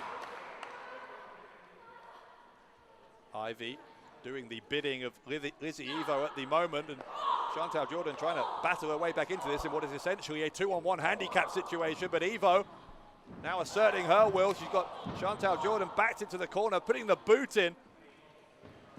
Now Evo trying to once more absolutely dominate here against Chantal Jordan. You saw Evo getting in the face of Jordan before the back. This back, well, hang on a second. Well, there's nothing the referee can do about this, to be honest. Ivy taking advantage of the lack of rules, if you like. Exactly, no disqualification here. And Ivy exploiting that to the maximum. Evo coming in here. As I said, she is the Catch champion. That is the title that is on the line here. We thank our friends at Catch Pro Wrestling for allowing this and sanctioning this title match tonight. But Lizzie Evo, also the champion in PCW and TNT as well. Yeah, and Bradshaw, we previously saw Lizzie Evo dominate over on Defiant Wrestling. You know, fun fact, they had to close that company down due to the sheer volume of fan mail that was flooding into the offices for Lizzie. They couldn't cope with it. Well, that's an interesting rewriting of history, but we'll go with it. That's how popular the champion is. You just make up your own facts. Whatever helps you get through the day. This is gut wrench. I'll tell you a fact. Wrench suplex. I'll tell you a fact, Bradshaw. Chantal Jordan ain't going to last too much longer if this punishment keeps up. Yeah, but who's going to get the cover?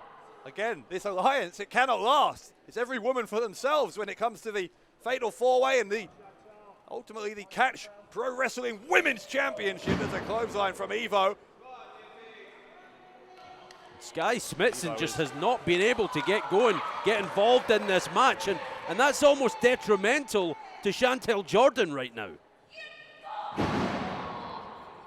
Yeah, Lizzie Evo is really showing why she is the champion. On paper, you would presumably make her the favorite here, but again, a four-way match so unpredictable as Evo puts the boot in right into the face of Chantal Jordan, and Jordan has been the victim here of a prolonged 2-on-1 onslaught. I don't know how much more of this Chantal Jordan could possibly withstand. Oh, and now throat first draped over that middle rope. A big smile across the face of Ivy in the background moments ago. That quickly changes into a snarl. Wicked intentions from these two women for Chantel Jordan. Oh, Evo, oh, hang on a second, Ivy with the roll-up. Ivy with the roll-up, there's so much for the alliance. Evo's furious, and Evo takes down Ivy. Ivy paid the price, and she nearly won the match. And now look, that disagreement has brought Smithson back into the match. Smithson's knocked out Evo. Smithson going for the cover to win the title, and no. Almost a new champion right there. And now Skye Smithson is in the hot seat. Wait a second, don't tell me Ivy's now going to try and make an alliance with Smithson. Well, she's unbelievable, this Ivy. Ivy knowing you have to do whatever it takes, but I don't think she's going to fool Skye on this occasion. Chantal Jordan's back in. Jordan gets those kickboxing style kicks. He's got three of them, taking down all three opponents. Including the champion. Chantal Jordan. Chantal Jordan with Smithson and Ivy down on their knees, and Ivy ducked, but Smithson took the brunt of that kick. Here comes Jordan again, neck breaker from Chantal Jordan, the cover. Lizzie Evo makes the save and saves her title. Oh, and that's why Lizzie is the champion that she is in so many different promotions. Has that survival instinct that just kicks in naturally, and now backs Chantal Jordan into that corner. Jordan took the brunt of that shot to the face from Evo, but Evo took too long, and Jordan has got back into this. Some shots to the right shoulder of Evo, and now right into the face. It is personal, a real dislike clearly here between Evo and Chantal Jordan. An extra venom behind those strikes from both women. Now Jordan perched on that top turnbuckle. This could be disastrous for one of these challengers. You see the other two in the background. Ivy and Smithson back to their feet as Lizzie Evo trying to, I think, superplex Chantal Jordan. Smithson and Ivy exchanging some shots, and oh, Evo got planted into both of them. Look who's left standing on the middle turnbuckle. Chantal Jordan with a splash on all three women. But which one will Jordan try and pin if she can? Could become the new Catch Pro Wrestling Women's Champion if she does, but Chantal just too much taken out of her after that 2-on-1 beating at the hands of Lizzie Evo and Ivy earlier on. Yeah, and that's absolutely understandable. Just not much fuel left in the tank after the number that, as you say, Evo and Ivy did on Chantal Jordan, but all four of these women are absolutely exhausted. It is gut check time here with championship gold on the line. These forearm smashes, just round and round they go. It is Evo who's briefly first back to her feet. Chantal Jordan is now as well. Ivy in the corner, and I'm sure Evo has yet to forgive Ivy for that betrayal on their alliance earlier. There's a quick German suplex from Lizzie Evo on Chantal Jordan. That's taken Jordan out of the equation, at least for now, but Ivy got the boot up to block Lizzie Evo. Pulls her hair and drops her face first. Oh, and the champion. Smithson's on her feet. Yeah, Smithson though, look at this. Skye Smithson taking advantage. And Smithson with the white noise. Kick to the leg, chopping down the tree there was Chantal Jordan on Smithson. They're in the Fisherman Buster. New champion. The cover. New champion, no. Chantal Jordan calls out the key crusher, and it was nearly enough to make her the Catch Pro Wrestling champion. Oh! Spinning kick. Oh, Evo's out. Evo's out. This could be the time way, for no. Chantal Jordan. Get it? He did. Oh my God.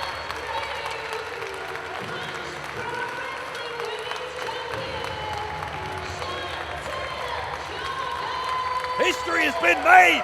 Chantal Jordan, the bad girl, is the new Catch Pro Wrestling Women's Champion. This can't be right, Bradshaw. That happened in the blink of an eye. Chantal Jordan surely isn't the new champ. Confusion reigning there, but Chantal Jordan, bottom line is, she's walking out of here with championship gold. What's going on here? The referee conferring with others at ringside. Yeah, the confusion seems to be continuing as referee is telling Jordan to back off into a corner, and now, as you say, consulting with the ring announcer. Let's find out exactly what the decision is from the referee.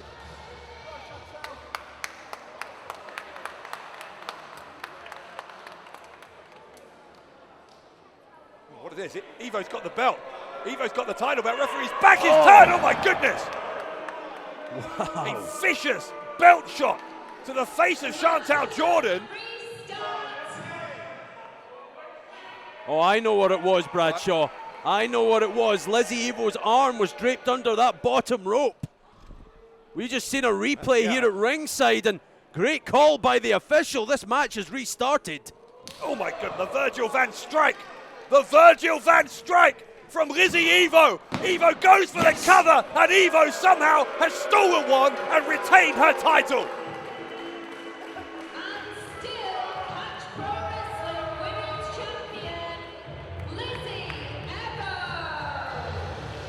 Lizzie Evo can count herself extremely lucky to be walking out of curtain call, still the Catch Pro Wrestling Women's Champion.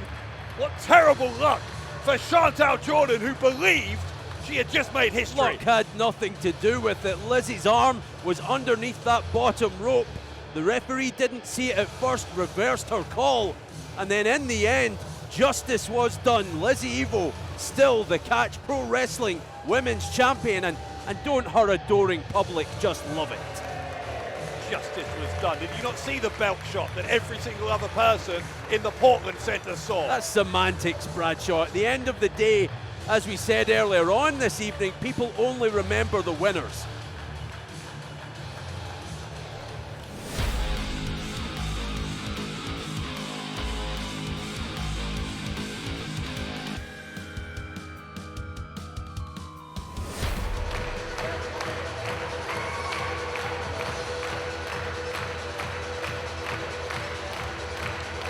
Party time here at the Portland Center.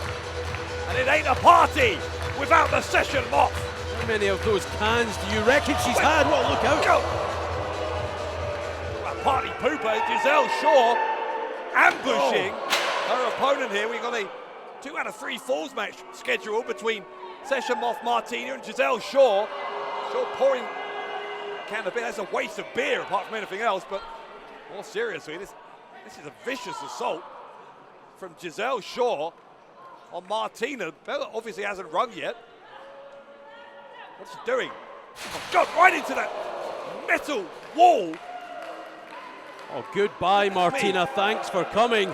Giselle Shaw here tonight at Wrestle Carnival, already making a statement, Bradshaw, and the bell hasn't even sounded. Oh, and it may not sound, because I don't know if Giselle Shaw, or rather, I don't know if Martina, I should say, is going to be able to compete against Shaw after what Shaw has just done. Certainly not in a 2 out of 3 falls match. Yes, Martina is hurt. Come on, Brad.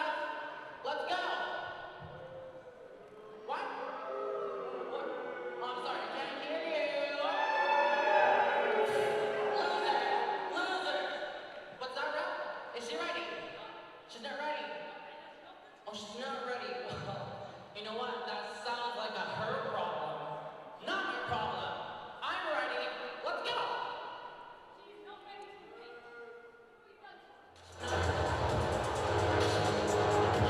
Excuse me. Shut that thing up. Shut that thing up. Yeah, I'm talking to you. I'm on the microphone.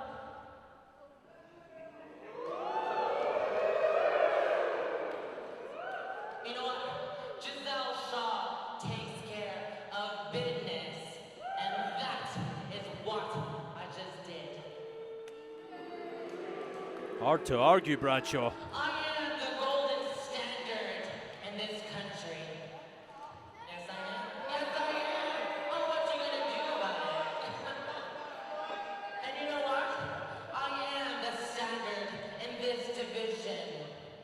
There is no one in the locker room who is in my level.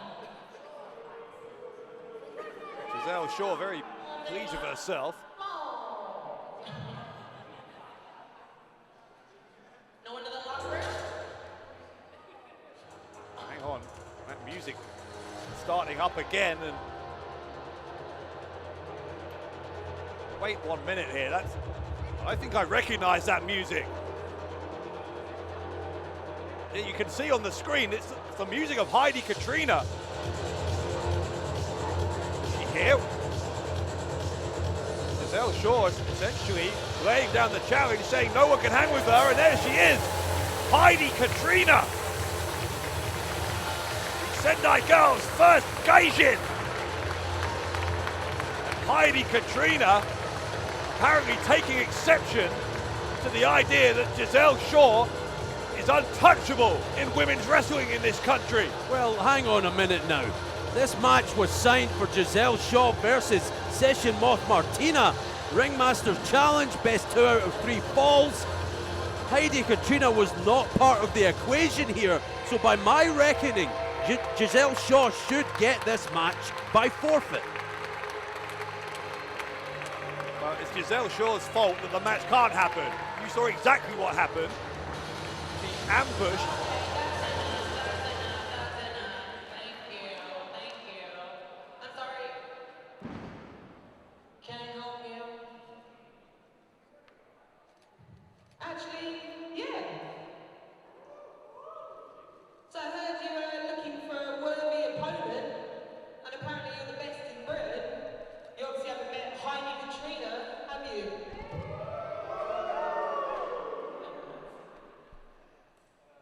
Okay. Oh, another cheap shot from Giselle Shaw. This one on Heidi Katrina. Defend that one then. Well, you know, the bell hadn't sounded yet. Tempers were flaring. Things were getting a little bit out of hand. You saw it, Bradshaw. Heidi Katrina provoked Giselle Shaw. 2 out of 3 falls between Heidi Katrina and Giselle Shaw. Ring the bell. I guess that's official confirmation from Lucy Openshaw, our ring announcer, that Heidi Katrina is going to take the place here of Martina. And it's going to be a 2 out of 3 falls match between Heidi Katrina and Giselle Shaw. Martina on her way to the hospital as we speak. Drop kick from Katrina. Here comes Heidi Katrina. Corner snapping the neck of Giselle Shaw backwards. Whiplash effect off that clothesline. Heidi Katrina from Essex by way of Tokyo, Japan. She has taken Giselle Shaw by surprise, and Shaw's strategy, I think, of having an easy night by ambushing Martina, it may have backfired. Oh, Giselle Shaw moving out of the way and now just ragdolling Heidi Katrina about the ring, and this is where Giselle Shaw does her best business, Bradshaw, when she has her opponent on the back foot. She is confident, possibly overconfident, Giselle Shaw, but she has reason to be. She is trained in Canada by the great Lance Storm. And Giselle Shaw has proven time and again, both pre and now in the coming out of the pandemic here, that Giselle Shaw is quite possibly what she says she is, which is the quintessential diva, the absolute best in British women's wrestling. Yeah, trained by Lance Storm, and hey, if I can be serious for a minute, Giselle Shaw, one of the most impressive wrestlers, male or female, around today. Goes for the cover, gets the 2 count. Remember, this is a 2 out of 3 falls match. Giselle Shaw almost picking up the first fall immediately, which would have meant, of course, that Heidi Katrina would have to win 2 on the bounce if she was going to win this match. Yeah, that first fall, so crucial. It sets the tone for the rest of this match. Katrina takes a run up, Shaw moves out of the way, and Giselle Shaw tried to come back into the ring, ended up taking a boot to the head, and now Heidi Katrina, middle turnbuckle, drops the leg across the back of the head. Maybe it will be Katrina who wins the first fall. No, kick out. from Giselle Shaw. It's a long way back for the woman who is on the losing end of that first fall. Yeah, as you say, it's so important to get off to a quick start in a 2 out of 3 falls match, or otherwise the task in front of you really can be daunting. Shaw is antagonizing these fans, which I'm sure makes her even more popular with you. Oh, absolutely. You've got to love the attitude of Giselle Shaw. Came in here with a purpose, took out Session Moth Martina, and now Shaw might take out Heidi Katrina as well. Suplex there from Shaw. Will once more go for the cover. Another kick out from Heidi Katrina. And now maybe wants to fight the official as well after that near fall. If there's anyone out there who can really challenge Giselle Shaw, has that same kind of international pedigree that she does, it is Heidi Katrina, who has worked extensively in Japan, obviously. And now Giselle Shaw, for all of the confidence she's exuding, as I say, I think this plan has not gone as she would have liked. She was hoping that after that ambush she would win against Martina via forfeit. Instead, she's finding herself in a highly competitive 2 out of 3 falls match with Heidi Katrina. We saw earlier on this evening just how ultra competitive the women's division is here in Wrestle Carnival. Leg drop, hooks the leg, gets a 2 count to Shaw, and you can hear that scream of defiance from Heidi Katrina after she kicked out. Katrina knows that Shaw has the upper hand, and Heidi Katrina needs to find a way back into this one pronto. It's all about those statement victories, those statement moments. That's what Giselle Shaw wanted to do. Come here tonight, take out someone who's been making waves internationally like Martina, and write her name into the history books of Wrestle Carnival. She still might do just that. Here we go now. Heidi Katrina is starting to gain a head of steam, or at least she was. There's a shot right to the throat there from Giselle Shaw, who sends Katrina face first, middle turnbuckle. And Shaw, with every one of those successes, you can see that confidence just growing and growing. Cannot afford to let these people distract her, though. Hooks the leg. Kick out on 2 from Katrina. But you do get the sense now that Shaw is getting closer to that pivotal first fall. Now, Katrina, you can see she's trying to feed off the energy of this crowd here in the Portland Centre in Nottingham. We are an effective sellout here in the centre of Nottingham, right in the heart of England. We thank you wherever you are in the world for joining us for this great event, our debut event, Curtain Call. And you are watching what is becoming a very excellent 2 out of 3 contest between Giselle Shaw, who is in charge here, against Heidi Katrina. And Giselle Shaw just firmly in control, commanding. Oh, so much for that. Scoop slam attempt from Katrina. Instead, it's a roll up from. It was a roll up attempt. Instead, she's got a kick to the head. Improvising there is Giselle Shaw. Pulls Katrina back into the middle of the ring. That was smart. Goes for the cover. Gets a 2, but she forced Katrina to kick out by ensuring that she was nowhere near the rope. Shaw knows how important that first fall is.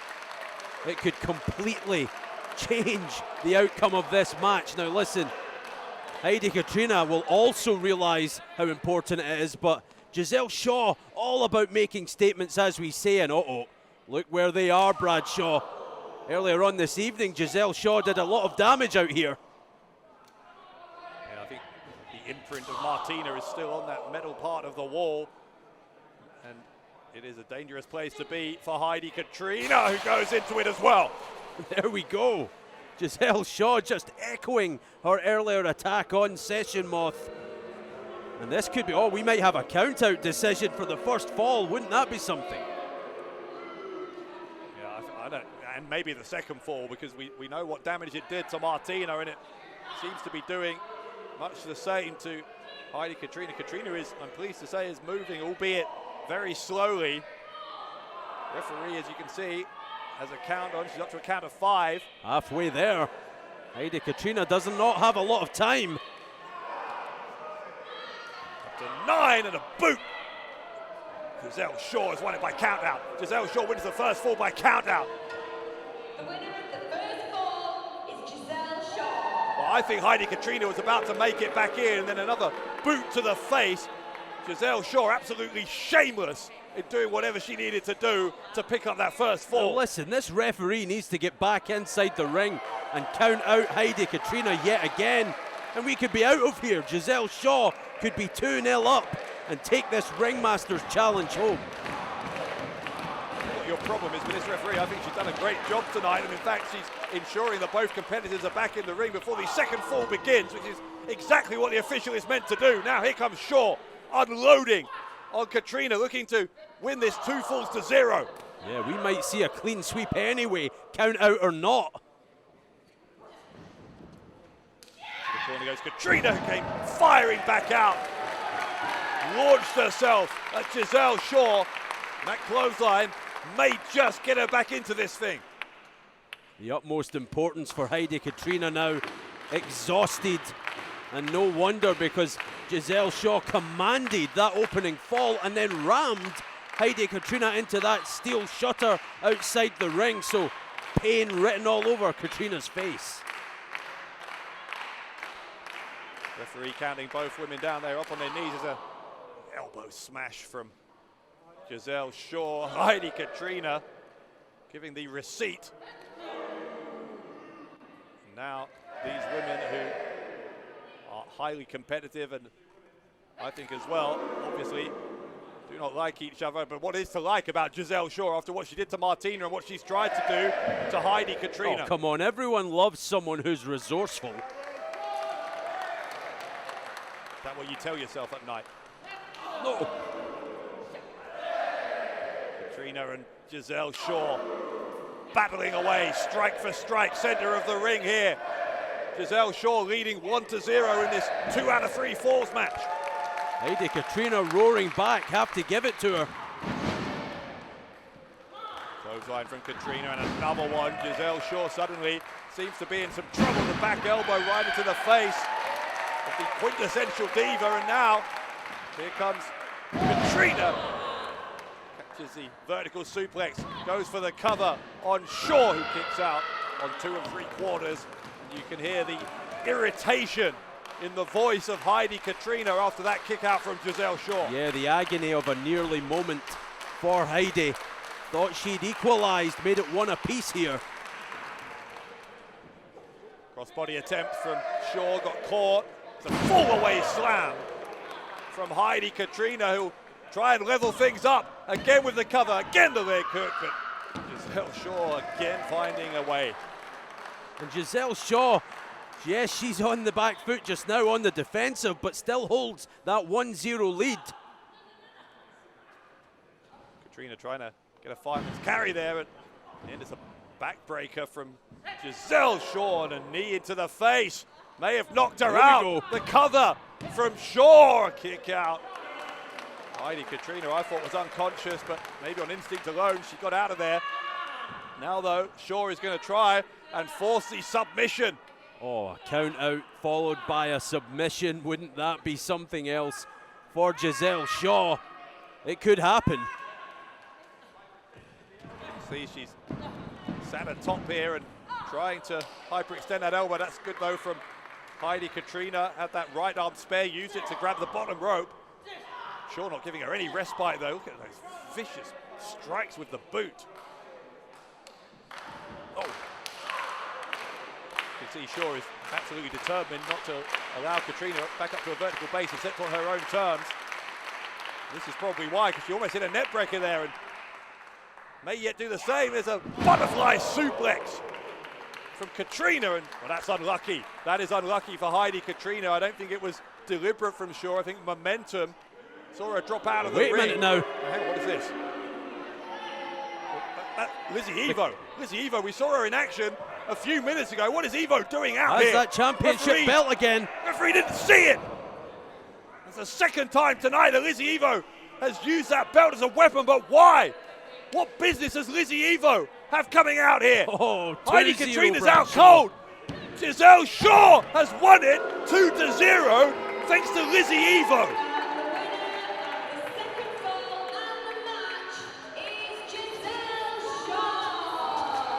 I don't know what is going on here between Lizzie Evo and Giselle Shaw, but I don't like it. I do not like it one bit. Well, we saw a short-lived alliance earlier on tonight between Lizzie Evo and Ivy in that fatal four-way.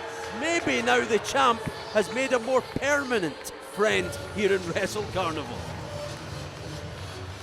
Well, we've seen just how powerful both of these women are, Lizzie Evo and Giselle Shaw, but if their powers are indeed combined, what on earth does that mean for the rest of the women's division here in Wrestle Carnival? The answer must be nothing good. Spells disaster for everyone else, if you ask me. And look at this, Giselle Shaw took Session Moth Martina out, beat Heidi Katrina 2-0, and now hanging around with champions. Shaw and Evo leaving together. An ominous message sent from these two young women here at Curtain Call.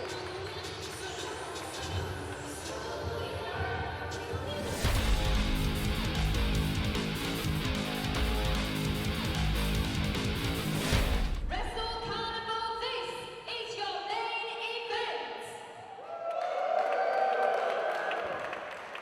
In the corner to my left, fighting out of Kettering Town, weighing 230 pounds, the ineffable Brady Phillips.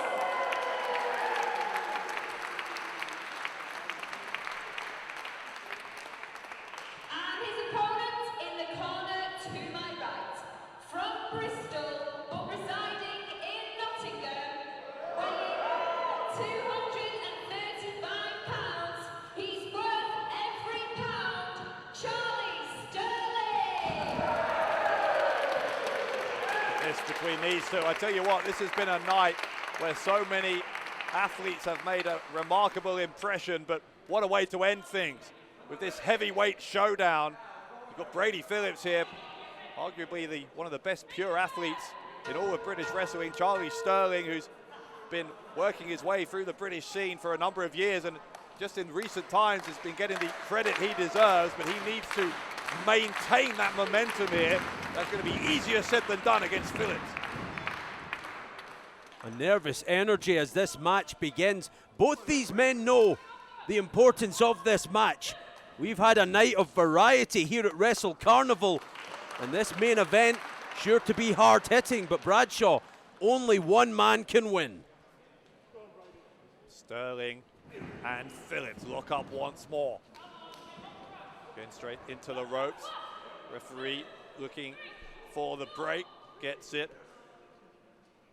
Sterling is a man who I've seen work a number of times, but not for a number of years. Brady Phillips, though, I was lucky enough to see him in action a few times back in 2019. And Phillips, you get the impression with Phillips, and I think he'll tell you this himself, that he's someone who, much like a lot of the guys on this roster, are just waiting for that moment to really seize the spotlight. In his words, he's still waiting for his magnum opus here in pro wrestling.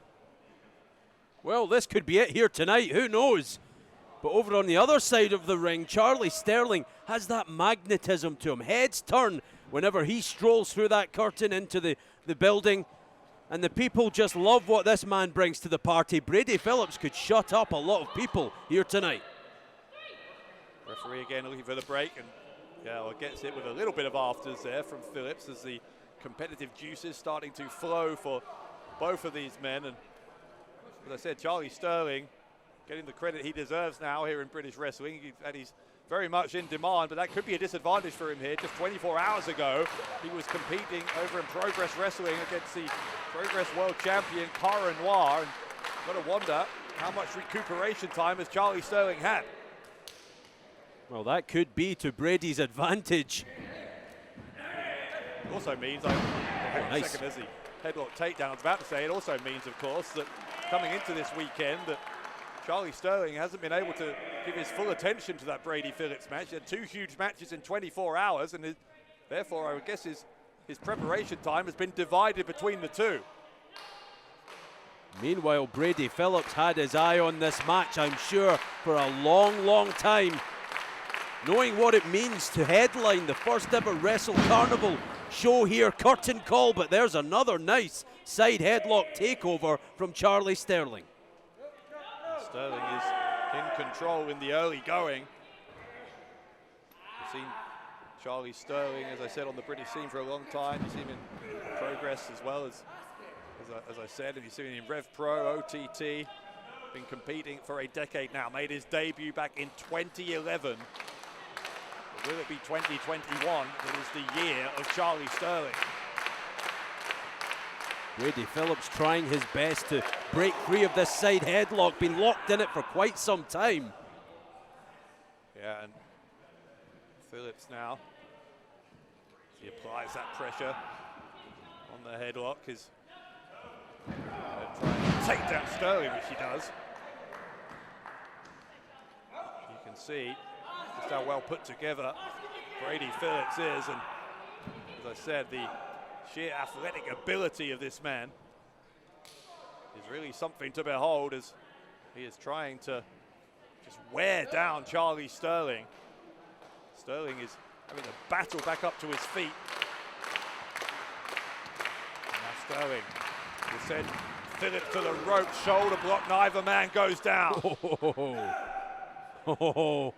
And tempers flare, as they have started to all night here at Wrestle Carnival. It doesn't take long.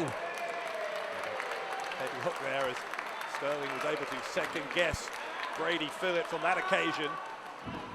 See, going up onto his legs there to try and add to the pressure on the back of the neck and around the head of Brady Phillips. Oh, there we go. That's what I like to see. Brady Phillips pulling on the hair of Sterling. You do what needs to be done. You do get much more animated, don't you, when you see someone breaking the rules? Oh, let's be honest. Cheating's what it's all about. Men need to cheat to win. They are both talented enough to win any main event in the country, and they know, each of them, just what they're in there against. Both these men, I'm sure, taking this one very seriously. Drop kick. Didn't get all of it, didn't Sterling, but he got enough to send Brady Phillips all the way to the outside. Sterling starting to rock here, feeling pretty damn good about himself. Brady Phillips maybe needs a breather outside the ring. Sterling, though, got drawn in there, and that's given Phillips the chance to regain the high ground, if you will. Yeah, now it's Sterling outside the ring, recuperating. Baseball slide from Brady Phillips, but he got caught, and Sterling tried to stab him in the back of the head, a glancing blow. Enough, though, to buy him enough time to get into the ring, but Phillips straight back on him. Reversal of the Irish whip from Sterling. Sterling catches it. A backbreaker from Charlie Sterling. The point of the knee right to the spine. Have another one, sir. You know, Charlie Sterling likes to use the cloverleaf as a submission hold to put people away, and that is a hold that puts a tremendous amount of pressure on the lower back. You've got to wonder whether that is at the forefront of Charlie Sterling's mind as he hit that pair of backbreakers. Oh, my goodness. Oh,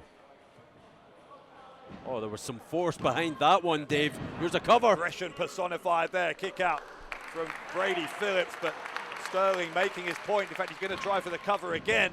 Going to force Phillips to kick out again, which he does. Yeah, I tell you what, Sterling's in danger from Phillips' perspective of running away with this one. Oh, definitely. It's all Sterling God. right now. Oh, that could be it. Brady Phillips could be unconscious. Charlie Sterling literally beating Brady Phillips from pillar to post at the moment. Now he's going to drag him. Just having his way with Phillips. Yeah, just dragging him, though, eye first across that top rope. And Sterling, I guess, showing his mean streak. Well, we saw Brady Phillips pull the hair moments ago, so maybe turnabout is fair play if you're Charlie Sterling. Yeah, referee, I think, is going to have to show some leniency, which she has so far, because she wants to let the action flow here. Obviously, we want to see a clear winner in this. Then another backbreaker. And it's becoming increasingly, increasingly obvious now, I think, what Sterling is trying to do. He'll go for the cover again and a kick out. But Sterling, a strategy is starting to reveal itself. As you said, Dave, submissions could be on Sterling's mind. We've seen some awesome submissions here tonight. Might see another one. Look at that from Phillips, incredible power from Brady Phillips, and he drops Sterling throat first across the top rope, then sends him shoulder first into the ring post, and just like that, the tables have turned here in our main event. And I do not know whether it was by accident or design that Sterling spilled out of the ring. Whichever way you slice it, though, it was a slice of luck. Fortune favored Charlie Sterling there, because Brady Phillips could have easily dragged Sterling back into the ring, pinned him, and won this main event. Phillips giving Charlie Sterling no respite whatsoever, pursuing him on the outside of the ring. Referee has a count on, and both these men need to be very, very careful that they answer that count, which they have. Phillips has sent the action back into the ring. Of course, it goes without saying, it's inside the ring. It's the only place you can get the pinfall or submission. And it's the pinfall that Phillips is going for right here, but a kick out from Sterling. And Phillips, though, see, that's what I like about Brady Phillips. No wasted motion there, straight into the chin lock.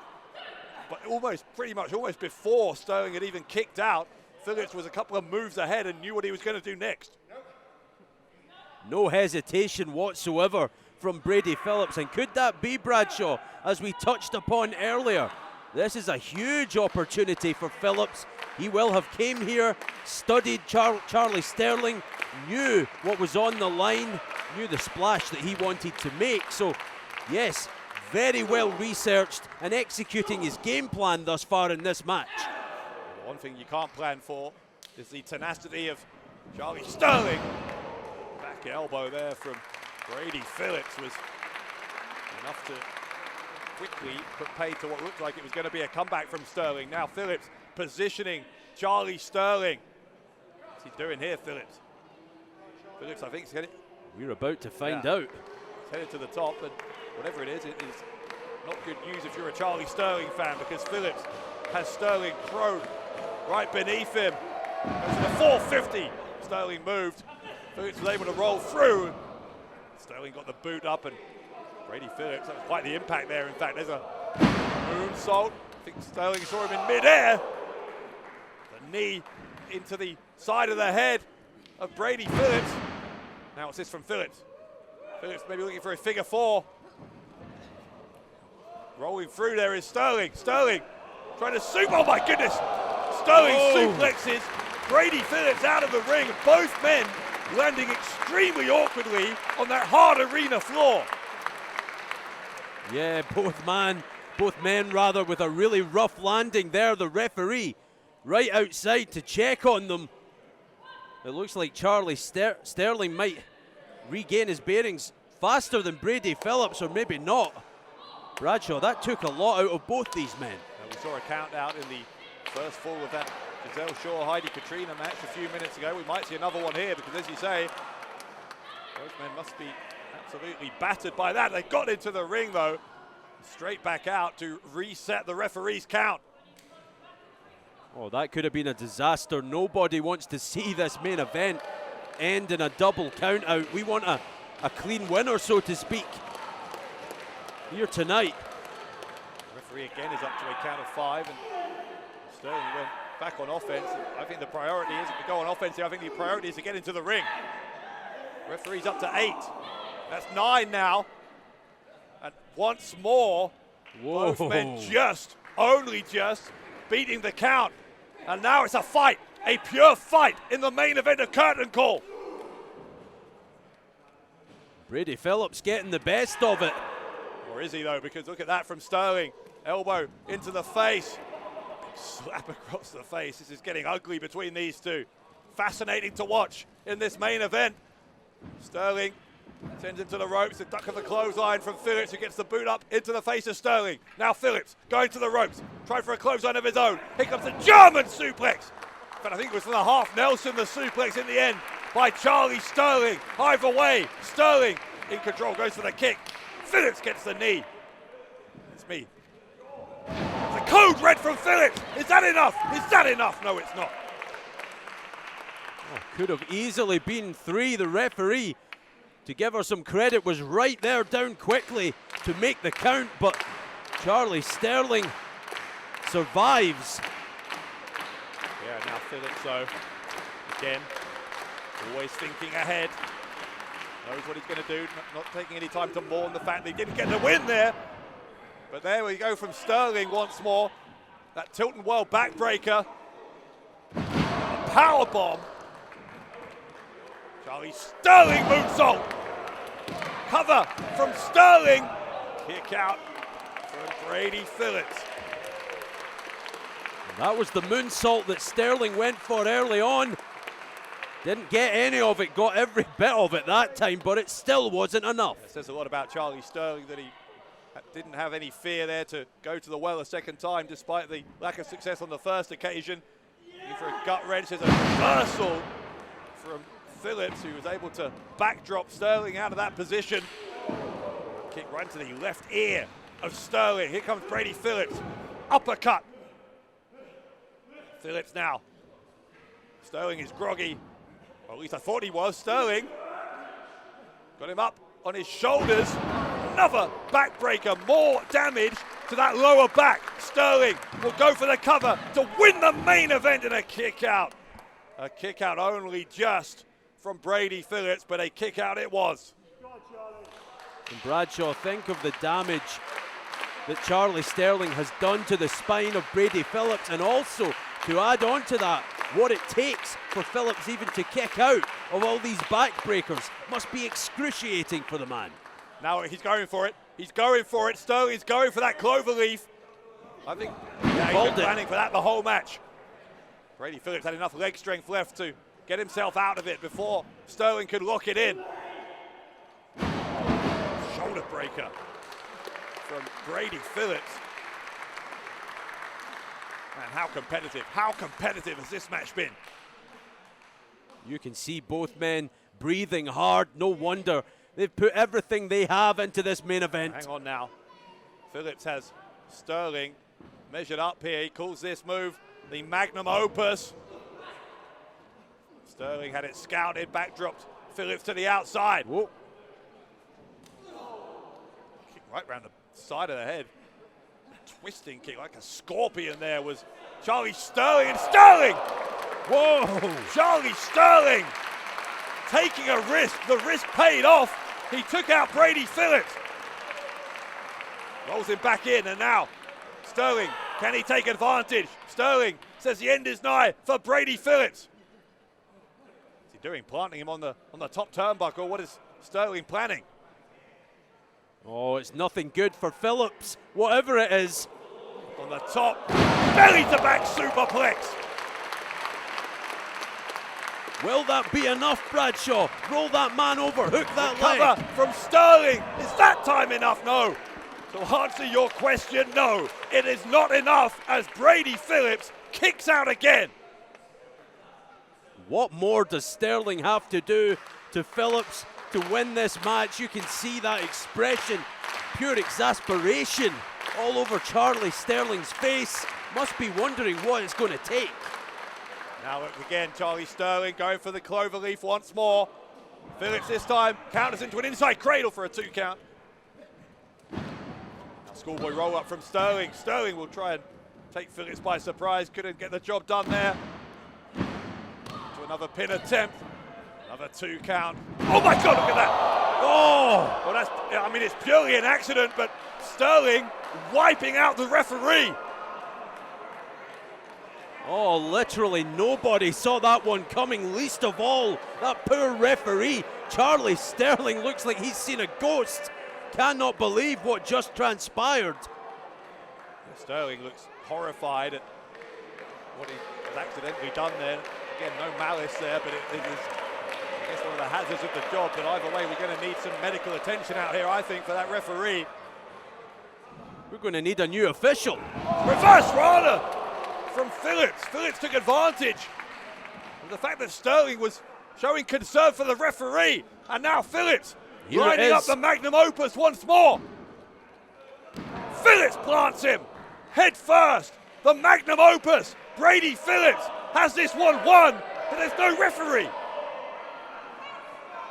There's no one to make the count. Charlie Sterling accidentally took that ref out, and now what's going through Brady Phillips' mind? I think he's Where's he going to going? find an official. Brady Phillips needs to find a referee. He's got one. Here we go. Brady Phillips looking to pick up the win off the magnum 1, opus 2. and a kick out from Charlie Sterling. Just too much time passed between the magnum opus and that pinfall. Yeah, you've got to believe that if that pin had come, as you say, 10, 15 seconds earlier, I don't think Charlie Sterling could possibly have found a way to kick out. Oh, it was all said and done. No doubt in my mind about that. And Brady Phillips now must find a new weapon to put away Charlie Sterling with and win this match. It looks like Phillips is going for the cloverleaf. I think Sterling raked the eye. Referee, I don't know if he saw that. Almost got the referee again. We almost had two referees taken out. But the low blow! Oh, low blow from Phillips. Low blow from Phillips. Phillips taking a shortcut kick out from Sterling. I'm disappointed in Brady Phillips. I thought Brady Phillips was above that. I'll tell you what I'm disappointed in, that didn't win the match, because that was genius from Brady Phillips. You are a moral vacuum. Phillips. Now going high again. Why are you smiling? That was an insult. Oh, I'll be smiling even more if Brady Phillips gets the job done. Oh my goodness, he's looking for the senton, but Sterling got the knees up. Charlie Sterling. Gut wrench. The power bomb. And now Sterling. Again looking for the cloverleaf. Has he got it? Yes, he has. Sterling's got it. He got an immediate tap out. An immediate tap out. And Charlie Sterling has won our main event.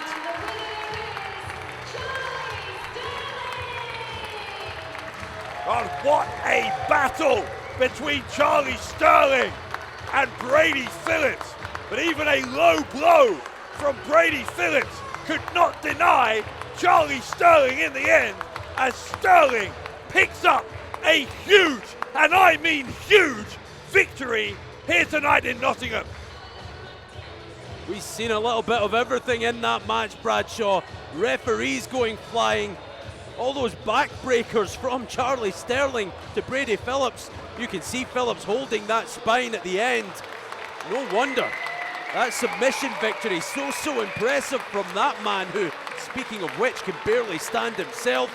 Charlie Sterling left his mark here at Curtain Call. It was a long-term strategy from early in the match for Charlie Sterling. And it is a Sterling performance from that man as the fireworks here in the Portland Center announce the victory of Charlie Sterling. Look at this from Sterling. Even in victory, he's concerned about the welfare of that referee. Oh, and he wasn't that concerned about the referee's welfare or Brady Phillips' welfare when he was raking eyes or anything else mid-match, was he? I don't know why you're such the grouch, but in any case, Charlie Sterling has picked up the win here tonight at Wrestle Carnival. What a night as the Carnival came to town here in Nottingham. A massive opening night at Curtain Call.